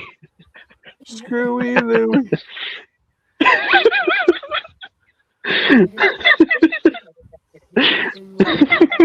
You okay, Juno? I don't know, just that name really got me. Like Screwy Louie sounds perfect.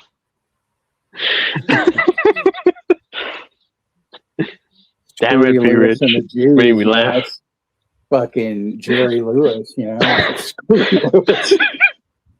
Hey, ladies, you can't,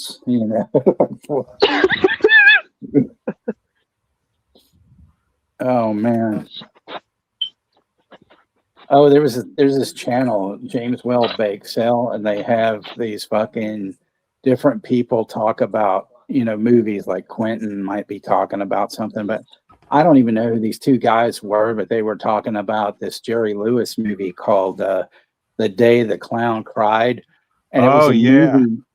Yeah, this movie that he made where he played this clown that was in the, Jewish extermination camps. And he finally, I guess, at one point decided, oh shit, maybe this better never come out. And so it hasn't. But then it's like going over to, or like, I think last year or something, or in 2024, the Library of Congress or something, they got a hold of it. So it's like public domain, and it's supposed to actually be released, I think, in 2027.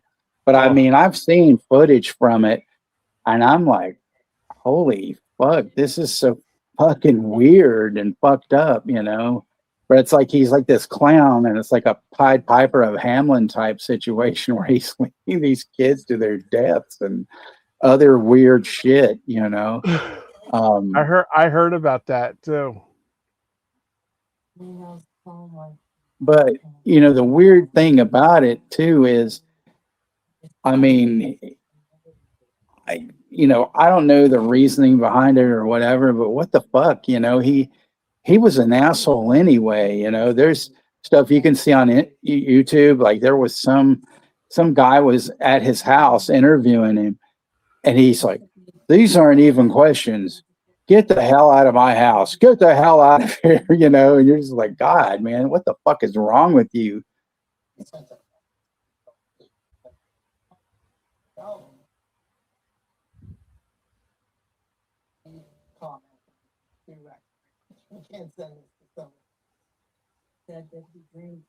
What do you call it? Treasure pick. Ethiopian with a yeast infection, a quarterback.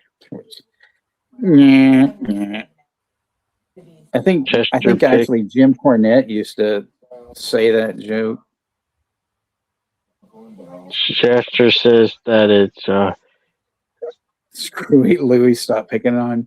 What's funny is that song, Louie Louie. That's one song where you can just make up any fucking lyric and it works, Yeah. Louie Louie, oh yeah, we're gonna shit, I mean, it doesn't matter. Louie Louie, oh yeah, Death Gay's a bitch, Yeah. Chester picks Metallica Enter the Sandman. Do you like that song, Kenny? Enter Sandman? Yeah, I like that. Originally, that was yeah. Fucking Ashton, man, he just cracked me the fuck up, Did you know, Kenny, that originally that was supposed to be used for one of John Carpenter's movies? Oh, I didn't know that. Yeah, it was meant to be the opening credits for In the Mouth of Madness. That's why he made it to his own version because he couldn't get the rights to the song. Oh, wow. That's why it's like kind of like a wink, wink, like his own version, like because he wanted the actual version of his. I did not know that.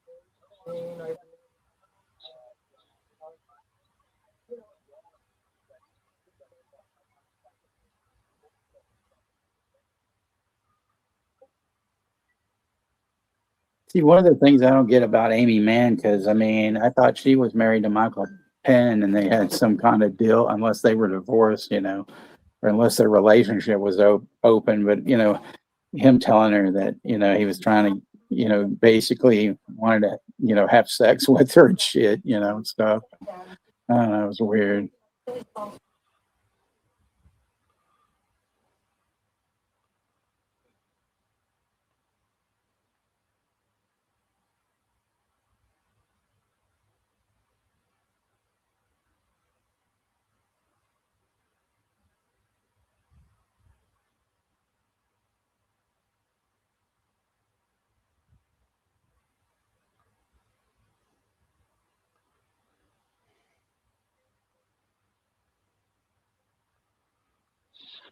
Do you like Michael Penn as an actor? Like- What? Do you like Michael Penn as an actor? You're kind of roboting on me, so I couldn't really hear what you said. Can you hear me? I can hear you. It's just going, you get garbled, Yeah. I was asking you, do you like Michael Penn as an actor? He hasn't really acted that much, He has that scene in fucking was it Boogie Nights as that producer, I don't think he's done a lot, Mhm. Because he's more of a singer songwriter and a producer and stuff. Yeah, he hasn't Yeah. put out any music lately.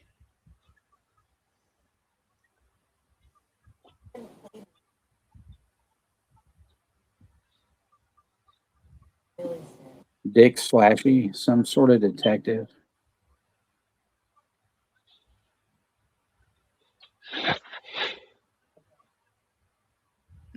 Oh yeah, girl. What the fuck? There you are, Russell Madison. Russell Madison is finally in the house. Hey, Russell. The second Canadian. Jeez, there, that's a horrible, horrible joke. Damn.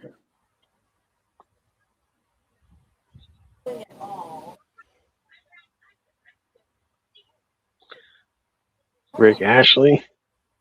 Like Rick Astley. You gonna get Rick rolled? Yeah, one hit wonder.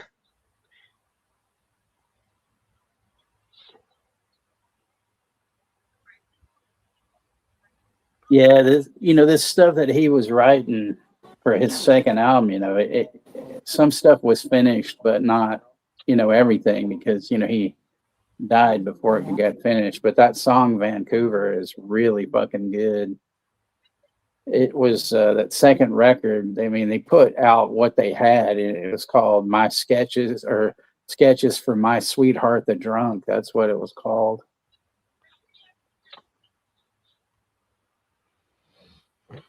Originally, I think it was going to be called Hoagie in My Pocket, but that didn't happen. Yeah.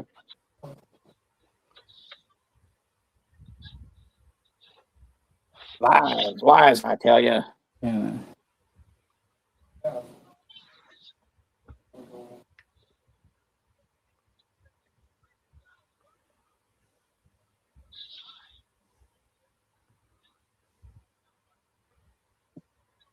Rick Jelly Rolled. Jelly bunch. Yeah.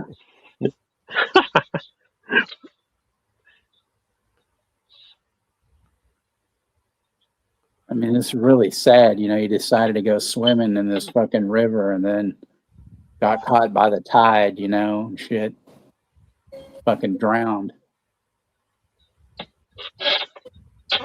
But there's a thing that you're going to see how there was some article that came out in Rolling Stone. This is why I fucking hate Rolling Stone.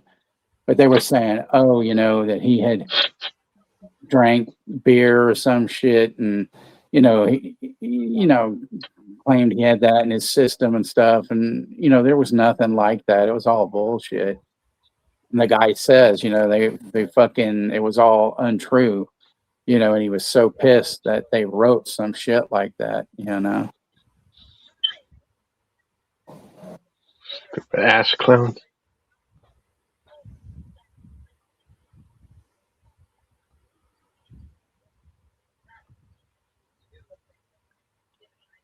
That why you hate those ass clowns?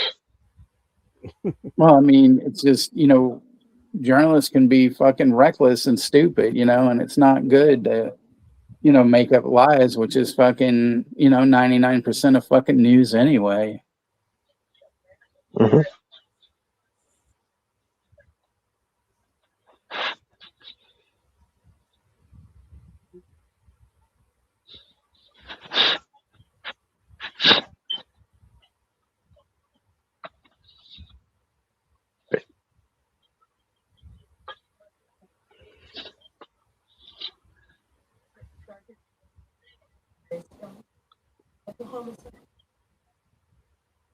What Rick jelly rolled and then That sky jelly is really buns and then beautiful. what's a Canadian's idea of a tough break, leaving the Tim Hortons drive-thru without saying thank you? Jelly cream roll done. Ah.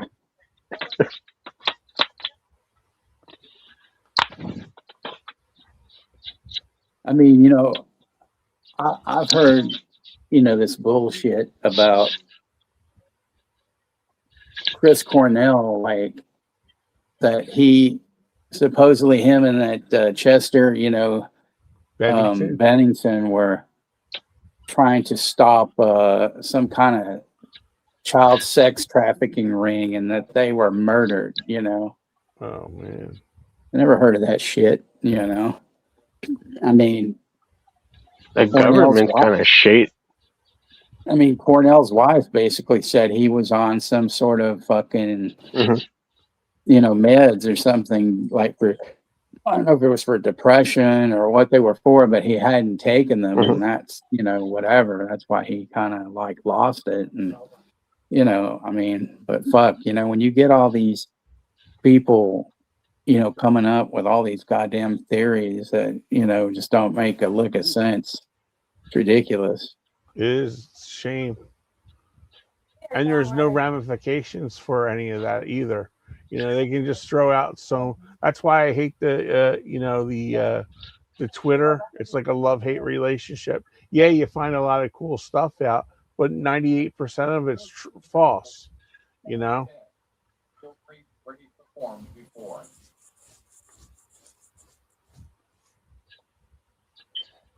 I was in Texas visiting family. You know what's a shame about this too, Texas? It's like this kid had like a lot going on, but he had all these people that like, you know, were depending on him to make it to help them, you know. Or Mikey Bear.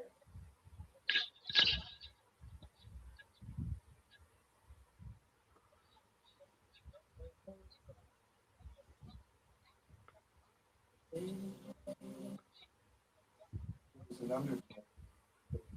Army Corps of Engineers that specifically dug that viaduct area out to keep it clear of debris, so it dropped off. And obviously being fully clothed and weighted, and out there for about 20 minutes, plus an undertow, ground and makes sense.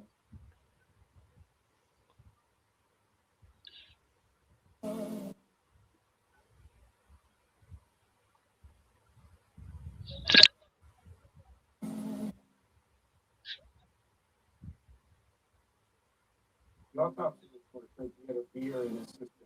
That's it.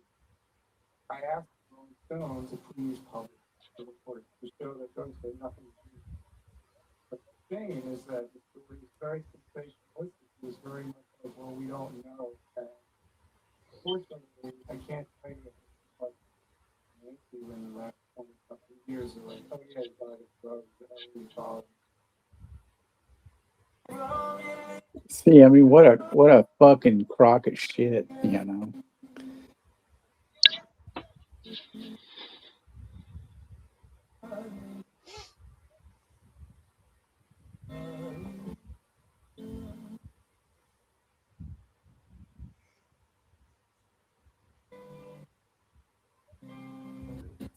Why do Canadians screw doggy style so they can both watch the hockey game? Well, I could believe that.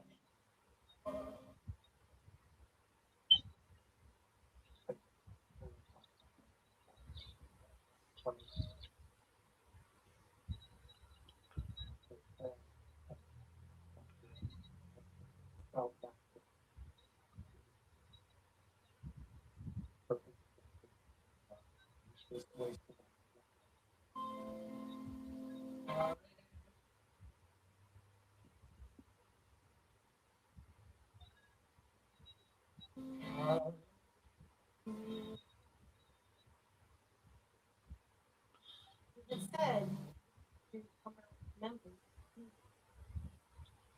I said, when your records are.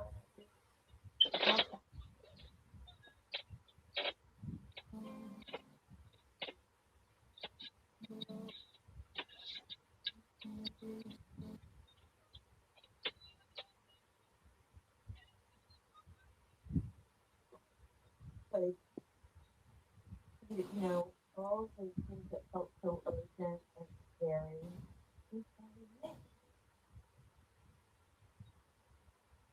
And, you know, I would love to see him have those things.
Yeah.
billion streams. Wow.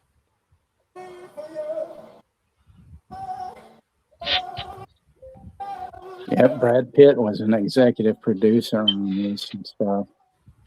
But I tell you, that last message to his mom, I mean, that was fucking beautiful, I mean, you can tell that he really loved and respected his mom. And, Yeah. Rosie and Brooke are moms, and, they have my utmost, respect, not as just as a friend, but, as mothers,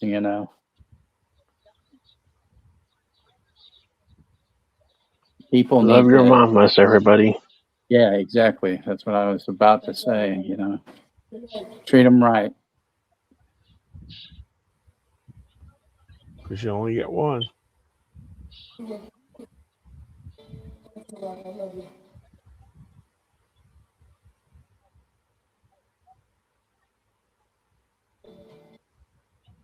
Because nowadays, kids are fucking disrespectful to their parents now.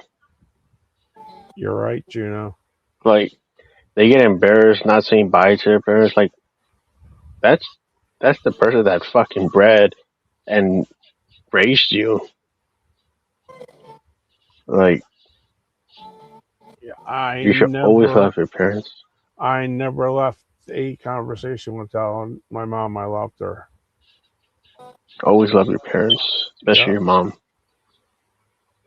You're welcome, Rosie. This fucking, what do you call it when a Canadian passes a stone?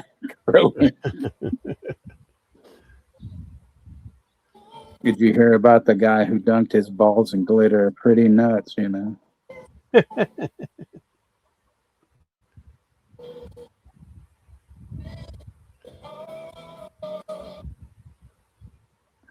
Yep, absolutely right.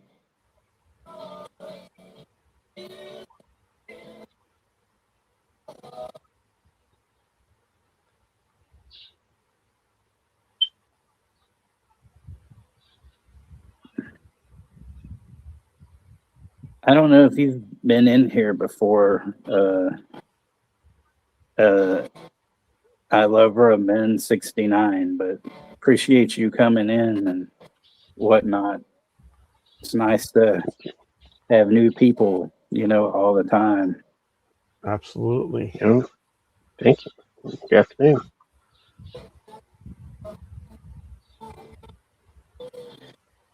We're all a bit nuts in here and stuff, but But that is so cool that Buckley loves his mom. but we Gary glitter balls, yeah.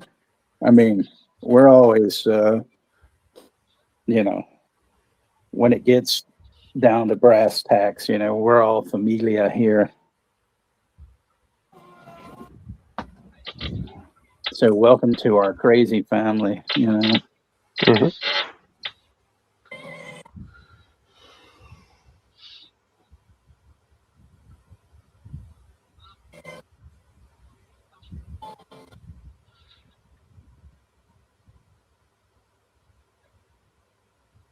I'm just glad his mother,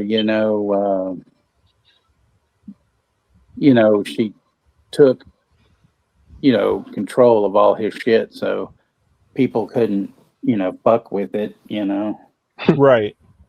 I mean, when Hendrix died, he didn't have anything that led to like his family or anything like that. And so there was this guy, somehow he had signed contracts. So this guy was putting out like all this shit that wasn't, that great, and stuff like that. And it took decades for his sister and his dad to finally get all the rights, and for people to handle his catalog, and stuff with respect and things like that, So that's another way they'll get you,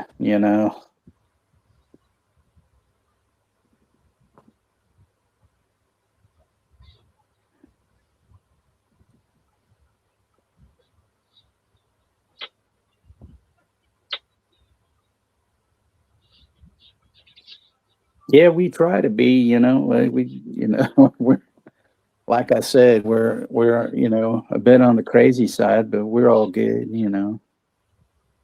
What do you call a pig that's been arrested for bad driving a roadhouse?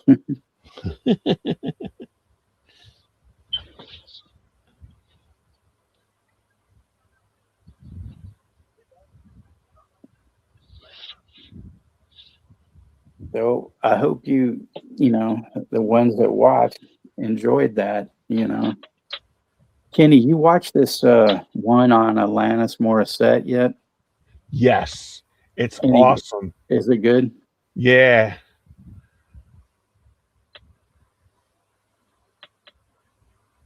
I mean, HBO has like some of the best fucking documentaries. It's just crazy that, I want to watch that Earth, Wind and Fire one again. That was Oh, so you haven't fucking watched good. that yet? Oh, No, I that's a watched good it. one. I want to watch it again. Oh, okay. Have you seen the Billy Joel one? Yes, I did. And I'm not a Billy Joel fan that much. I mean, some things, but I mean, see, he was another one, man. He got fucked right from the start, like when You're he not signed that kidding. record contract with that one guy. And then he had to fight, once he signed to Columbia, they had to fight with that guy to gain rights and shit. It was ridiculous.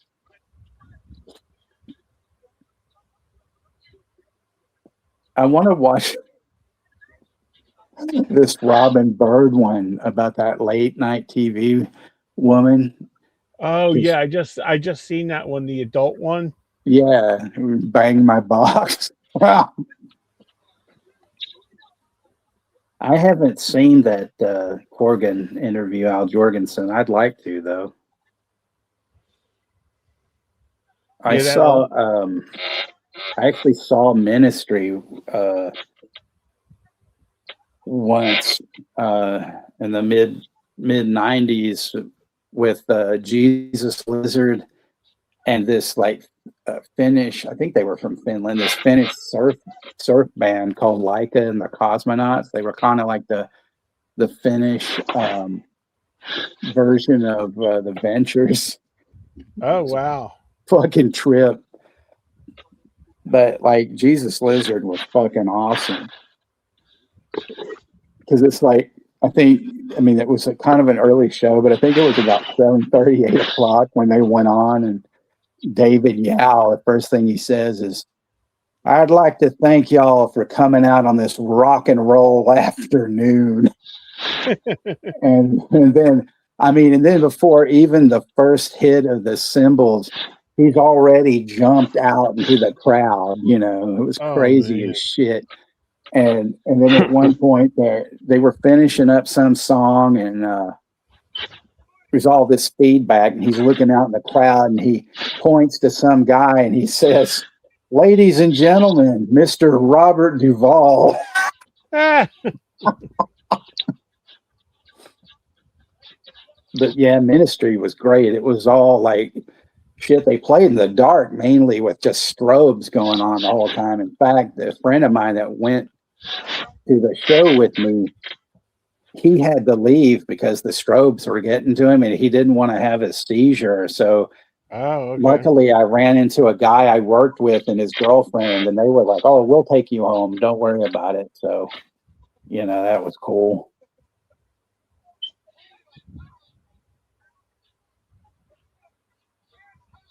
The Bill Meyer podcast with Kevin Spacey is good. Why? That guy's a fruit, man. It was very interesting though. I thought. Did he talk about how he liked to penetrate young men and things like that? Well, he didn't exactly go into all that stuff, but but he was. I just thought it was a good conversation between the two of them. Mar does a really good job with like people that you wouldn't think would be good. Like Right. like he had Kenny Chesney on, and I thought that was pretty interesting. Their conversation. No, Chester, I've been bad. I haven't watched the Carpenter one yet either.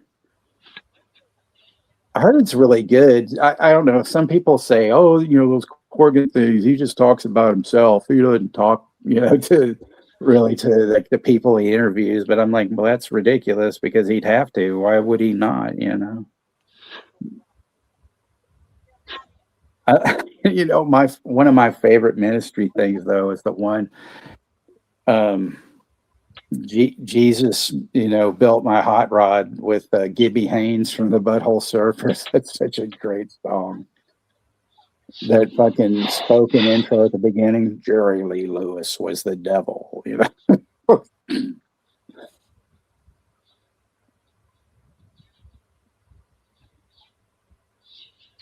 Garth Brooks is a serial killer. I wouldn't doubt it because he had that crow persona. Remember that, Kenny? What was Jeffrey Gaines? Jeffrey Gaines? Yeah, something like that. But he looked like the crow, except he didn't have makeup on. Yeah, that was a very bad. I used to love Garth Brooks when he first came out. My thing with Garth Brooks is I hate it when he talked to like in the third person. Garth Brooks. I'm like, dude. And I hate when he married Trisha Yearwood. It was Miss Trisha, or Miss Yearwood. Are you gonna go out on tour? Well, this is something Miss Yearwood would have to discuss with you. I'm like, come on, dude, just grow the fuck up, And I stopped buying his records after that because I had bought all of his stuff before that, but it was just like he got too much and too crazy for me. And that Chris Gaines thing, that was just like he'll never admit that was a bad, a career, screw up for him. Rosie, you're right. All that, industrial music from Wax Tracks. But are you a Throbbing Gristle fan at all? Because I am wearing a TG shirt at this moment. There you go. They were the first real industrial band. They started it all.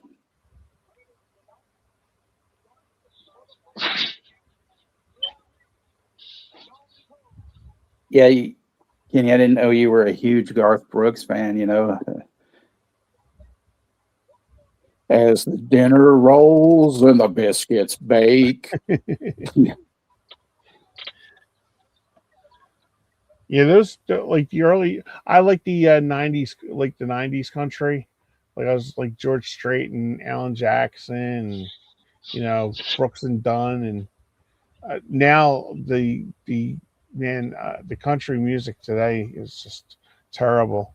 Big Shania Twain fan. Brooks and Overdone and fucking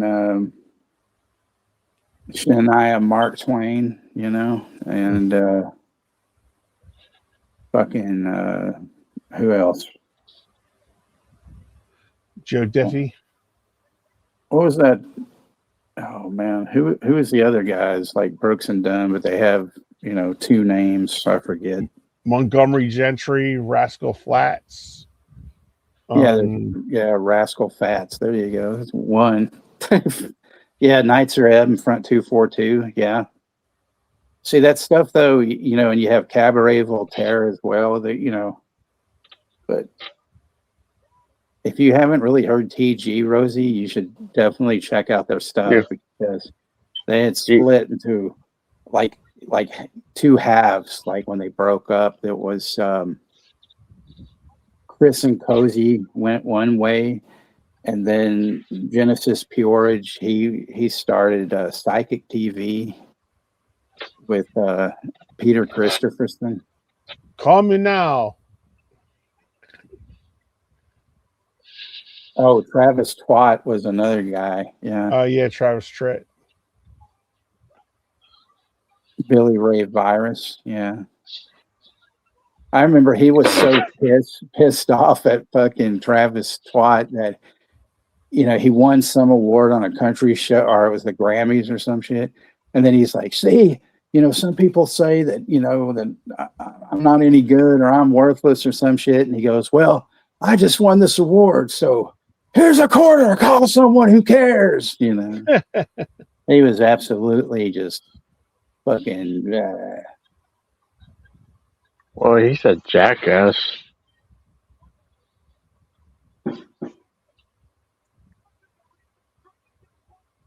Do you hear his music or no? do I hear his music? Well, I don't hear it at this moment. No, like, do you like hear his music or like? I've heard it, yeah. I mean, you know, but I mean, I you don't know. know, It's just he kind of comes off as a jackass. that, you know, that type of country, yeah, I'm not really into it. I mean, I like, you know, the old school, you know, Johnny Cash John and John George, Denver. George Jones. yeah, you know, George Jones, Hank Williams. I mean, Hank I Williams. consider John Denver, you know, country, but I also kind of consider him pop. I actually saw John Denver in concert once, and he actually was really fucking great.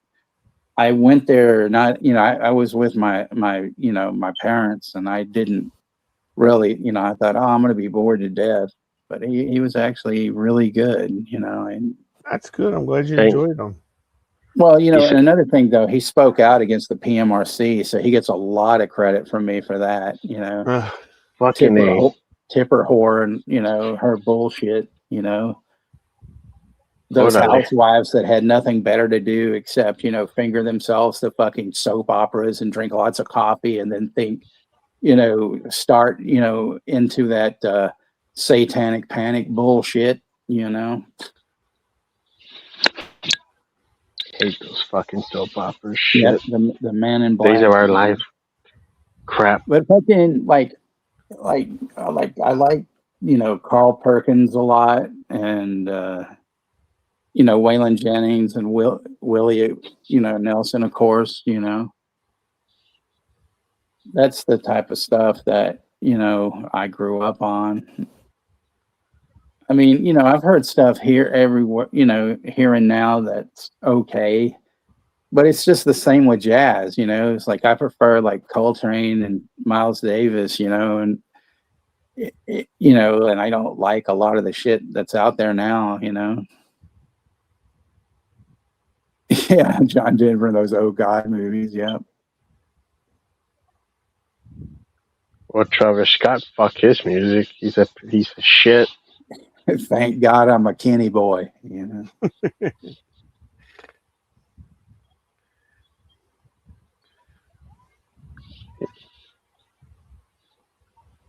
Yeah, I used to. My aunt. I remember we used to get the Columbia House ones, and my aunt loved Do you remember Charlie Rich? Oh yeah, yeah. Behind closed doors. Oh man, that was some good shit right there. The Silver Fox, as they called him, you know, stuff. Oh yeah, I mean, he had a lot of, you know, really good stuff, you know. Did you happen to see the most beautiful girl in the world? I loved that stuff, man, when I was a kid. Yeah. We used to have like my mom had, you know, I think we had that album on vinyl, but I think she had it on 8-track because, you know, you know, back when 8-tracks were all the rage, and she had an 8-track player in her car. Oh But I mean, yeah. we would listen to fucking Charlie Rich. We would listen to fucking Al Green. You know, we were listening to all sorts of stuff. You know, and My then mom. years later, my mom, you know, she upgraded to a cassette deck. You know, in the car and Oh, stuff. that was blasphemy. But by then she, you know, she would tell me, well, you can bring anything you want. You know, so I would bring, you know, my stuff. And like I remember like I had made a tape of like, you know, Kate Bush, and of course this is all pre Stranger Things before. Oh, who's this? What the fuck is this? Like fuck you, you know, kind of, you know, deal. But I mean, so you know, I had bought this box set. It was like an import, and it was all these 45s of hers, and so then I, you know, had recorded them on a cassette. And I remember we're going somewhere, and she's like, "Who is this? What is this you're listening to?" Because some of her early songs, she's like, "This sounds almost like show tunes or something," And I said, "That's Kate Bush." Like, who? And I said, "She's from England, Mom. You wouldn't know who she is," stuff.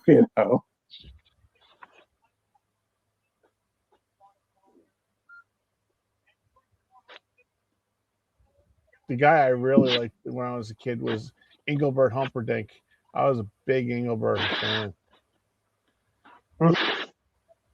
You're welcome to the stream, Rosie, and stuff.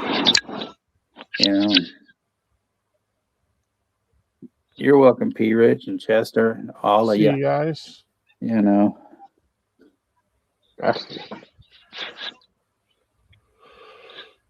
I You think apologize, modern- kind of for the late start, but we are. Mhm. I'm following Sean, Kenny, and Jim. Yeah, sorry. But do you think that music is ass nowadays? No, Especially like the Travis Scott crap. Well, I don't Those listen to that fucking- kind of stuff, but I mean, it's like, Moonbeam sometimes. I hate Full Bush, yeah. Or Kate's Bush, but like Moonbeam, we send each other videos of shit all the time. And I remember when I first started doing it, she'd be like, that's okay. It's something that I don't think I'd play a lot, or she'd say, like, I don't know about that and stuff. So she started sending me stuff, and she sent me this Egyptian singer, Netta, who won like that Euro singer, whatever the fuck they call it. And, she's really fucking good, man. I was like really impressed. I mean, she did a version of Hallelujah, but she trips me out because there's this Russian band called Little Big, and they're fucking hilarious. They're fucking weird. They had, for a while they had midgets in their videos and just all sorts of weird shit. And as a 9-inch nail. But they had these, like midgets, and just, I mean, they're still hilarious. I can't even describe to you what exactly they're like, but they're just funny as hell. A friend of mine, sent me a video. She's like, "You got to watch this shit." And I was like, "Okay." And I started laughing my ass off. And so Netta was in one of their videos, and, I was like, man, that's a plus, because I love Little Big. So, that was really cool. I mean, I don't know. It just depends, there's a lot of, I mean, out there, you just, people's, tastes are always subjective, like movies are. But, I can't say, I mean, because I'd say in the early 2000s, things started to go down, but I'm sort of finding, things that I like, and, a lot more now than, maybe the past decade. I mean, right now, I really like this band called XCOM, and they're like a throwback to the old, like, hardcore of the early 80s, and their ages are between like 15 and 20, and it's good to see that, happening, I like things that, look at that escargot. That's right. I mean, that's what I like, I don't know. One friend of mine one time, he's just like, "Man, you listen to all this mellow shit. I don't know what's wrong with you," and all that. And then he started listening to some offshoot of New Order. It wasn't them. It was like one of the guys. And I said, "Man, what the fuck is this? This sucks. And you're telling me I'm too mellow? Fuck you, dude." Like, But I mean, yeah, I do like, like things that'll kick you in the balls, or, that the escargot, something that'll snatch the hoagie right out of your hands,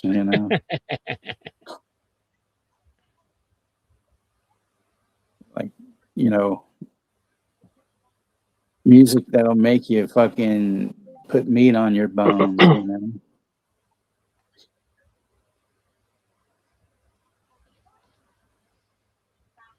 Jim just sent me a message for you guys.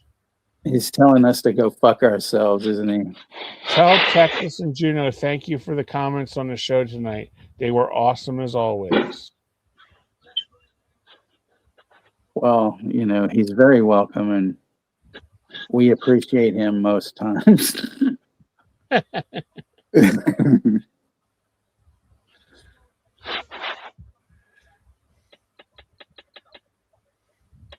Okay, on the Werrow. There we go.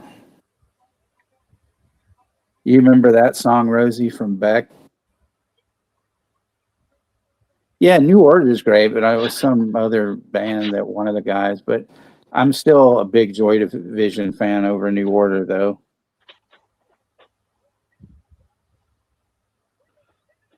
Texas, did you ever get into Crowded House?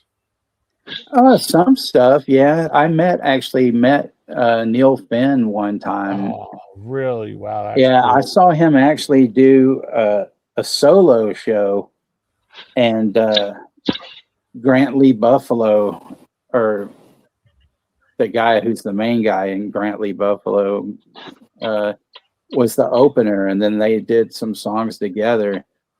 But yeah, Neil Finn was very, very nice. That guy, you've seen Big Lebowski, right? Yeah. Okay, there's a guy in the movie on one of the bowling teams. He's got kind of long grayish hair. Looks almost like an Indian. He has a small role. This guy, Jimmy Dale Gilmore. He's actually a singer, and he actually was in a band with Joe Ely and some guys, but he's had a solo career, and I met him, and it's funny because he actually did a split single with Mudhoney where they covered each other's songs.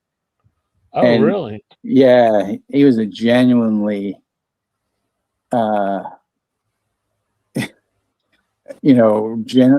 just genuinely nice guy, and stuff.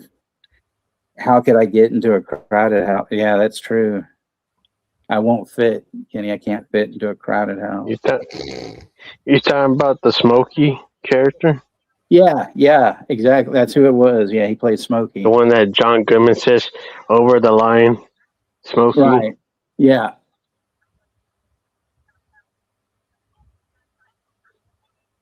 Yeah, my life has been weird, man. I've met like tons of people, and it doesn't, I don't consider it like, a big deal. That's right.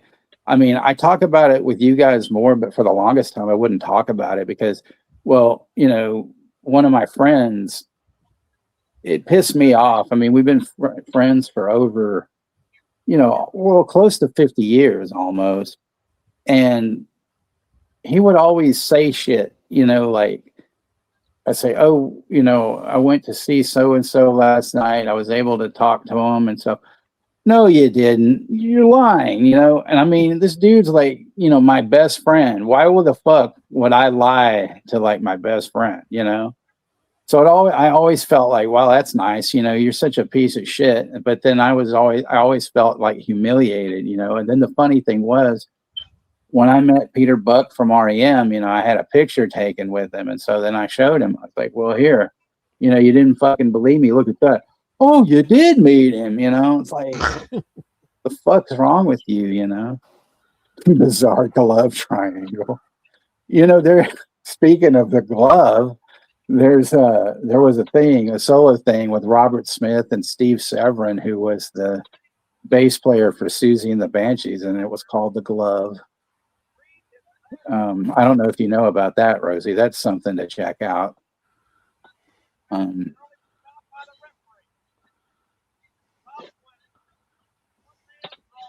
Historical love triangle. That's great.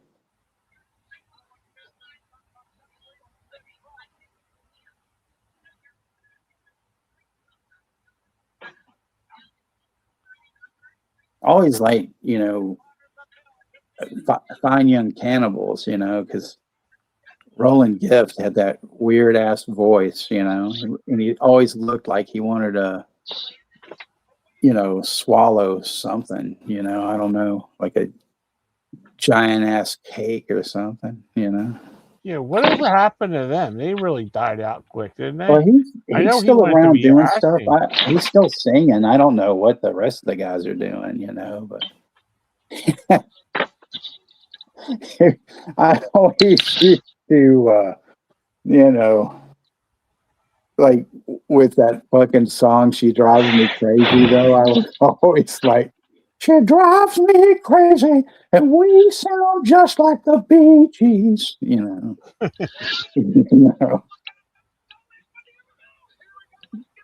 But then, there's that other song, that they had, Good thing. Juno, I'm sorry.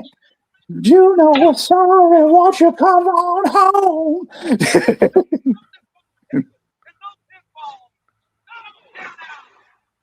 What in the fuck are you doing over there, Juno? Juno's watching wrestling. It's like he gets bored of us and then he has to put that on. No, it's a sponsor. Sponsor my ass. Yeah.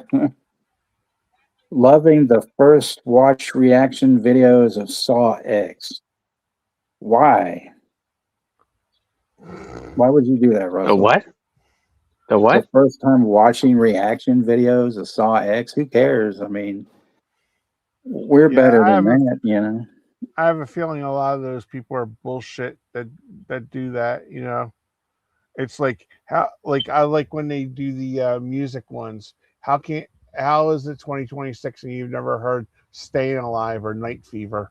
Well, it's funny. I don't remember like those two brothers. You remember that got real popular? They were even, parodied on a Saturday Night Live skit. Oh yeah, the two black guys. Yeah, they were fucking great. And then I guess they had a falling out, or one of them was going to school and couldn't do it anymore. And so now it's like there's all these other people, but there's also these two black guys from Vegas that do a lot of metal and shit like that. And they're really cool too. But I don't watch a lot of those music reaction ones anymore,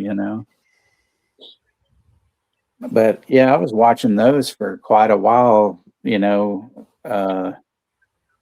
back around 218, 219 or whatever. Yeah, I kind of think they're a lot. Saga. God, I never liked those guys. They had that fucked up song, Don't Be Late. Like, no, thank you. Were you a big Loverboy fan? No, not at all. I didn't like a lot of that MTV, kind of shit that was going on. But I love the fact that the singer wasn't working for the weekend. Jerking for the weekend. That's what we called it. For the weekend. Yeah, everyone's jerking for the weekend. But like, what made me laugh was that guy, their singer, Mike. Mike Reno. Mike last train to Reno. He said it was Nirvana that destroyed our career. Well, then, good riddance. Have a good night, Rosie. Have a great day, Rosie. And everybody have a great, 4th of July. Yeah, 4th of July weekend and stuff. Don't blow your hands off. Be safe out there. Keep yourselves hydrated and, be careful of this hot ass weather. Yeah, we want you back next Tuesday. Yep. Next Tuesday. No show on Friday, so everybody has the good 4th of July weekend ready. Yeah, they have the Friday off. Hey, everybody has their families. They want to relax. Give them yeah, the rest week. so so since Loverboy Senor Pizza, but since it's July, I'm gonna do for the month. I'm gonna do some more Russ Meyer films. So that's what I'm doing. No ifs, ands, or buts.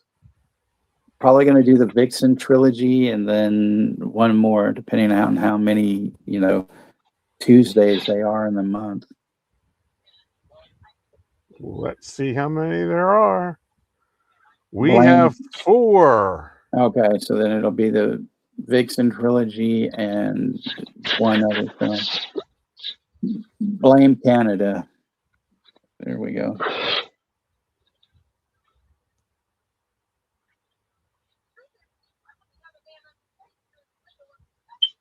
But appreciate all of you guys, and always thank you for being here.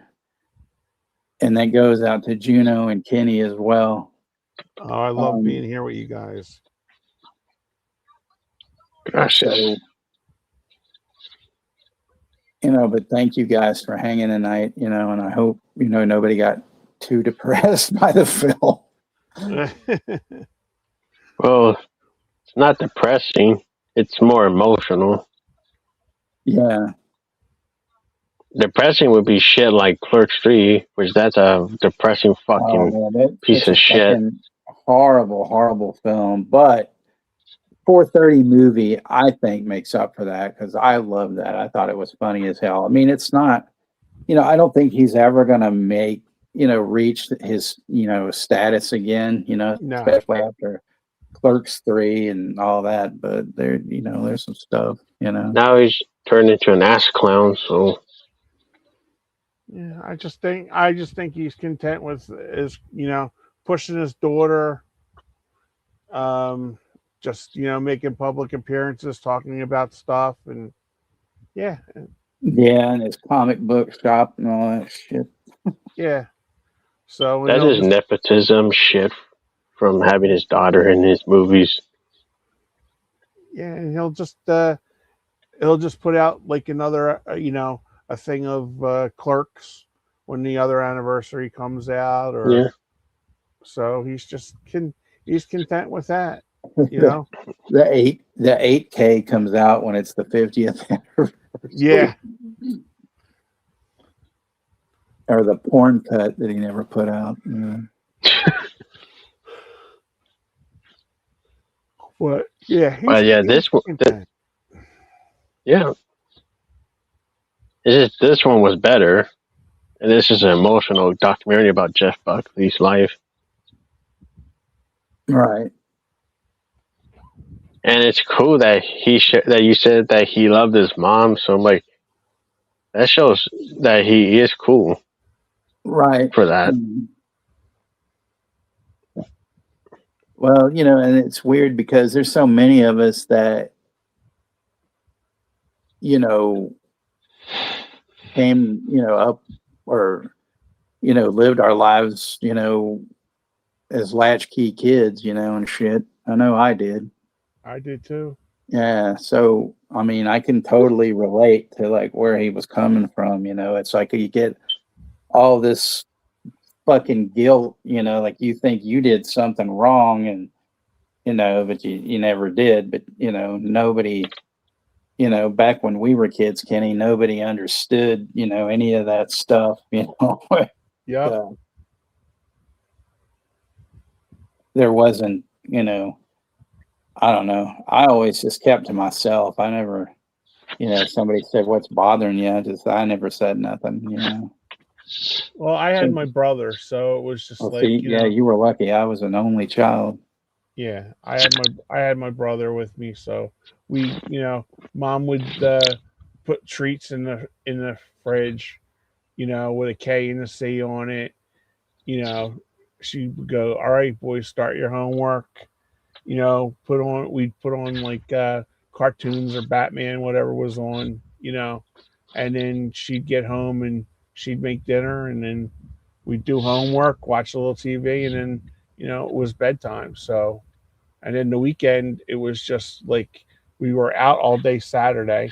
Sunday was church, and then it was like, all right, boys, gotta get your clothes together for school for the week, and we started again. So it was just like, but yeah, it was the same thing over and over again, so, but we made it work. Mom made it work.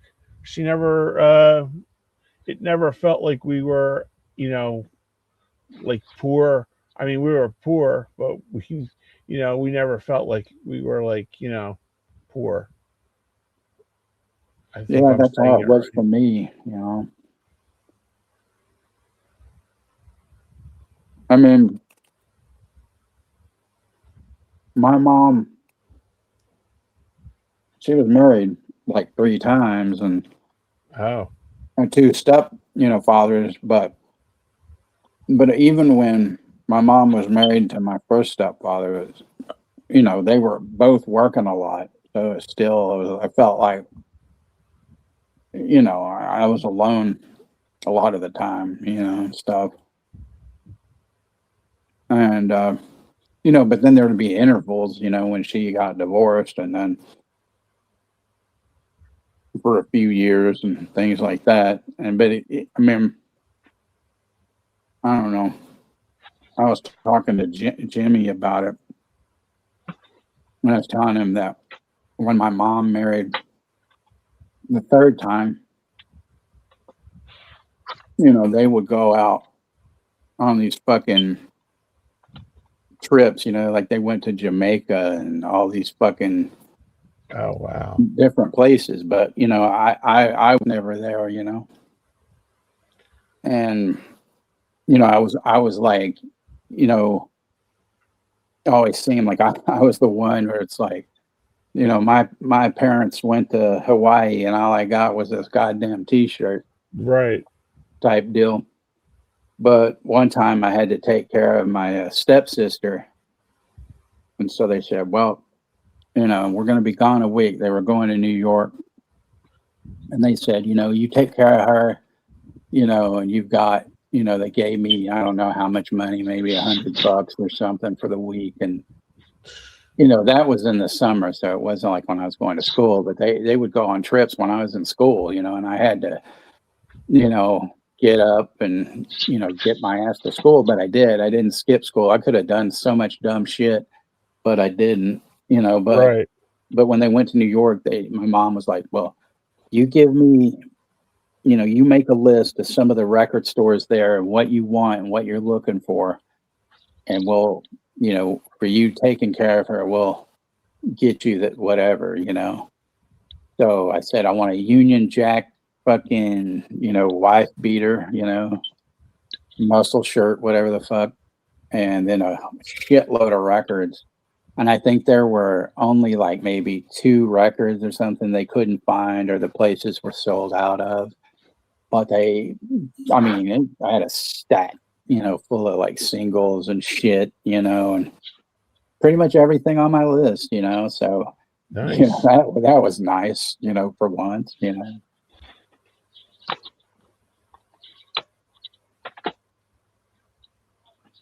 But, yeah, it seems like a lot of people had dipped out. We got about, well, no, came back and now it says 6, but, yeah, I'm gonna Mine get hanging out in going. the back, real quick at the back. Who's in the back? I said, can you mind hanging still in the back? In the back, Oh, yeah, I can do that for a little guys. bit. Yeah, just a little second. All right. But, yeah, thanks again, guys. Rosie and Chester and Ashton and Zodiac tonight, and Tom Baker, and all our usual guest appearances. And thank you, Russell Madison. Thank you for all of you for coming out tonight, hanging with us, and we'll see you on Tuesday, or I'm sure I'll see you guys around. Dad hit our bare ass with what? And we still love, well, you know, I think I took a couple of beatings that I didn't deserve. So that's all I'm going to say about that. But, you know, that's neither here and there and something I'm not going to talk about. But anyway, on that note, you know, happy July 1st, everybody. And, you know, we'll all be together soon, and it's going to be always a family reunion. All right. Bye, Cheers, everybody. everybody. Happy 4th. Órale.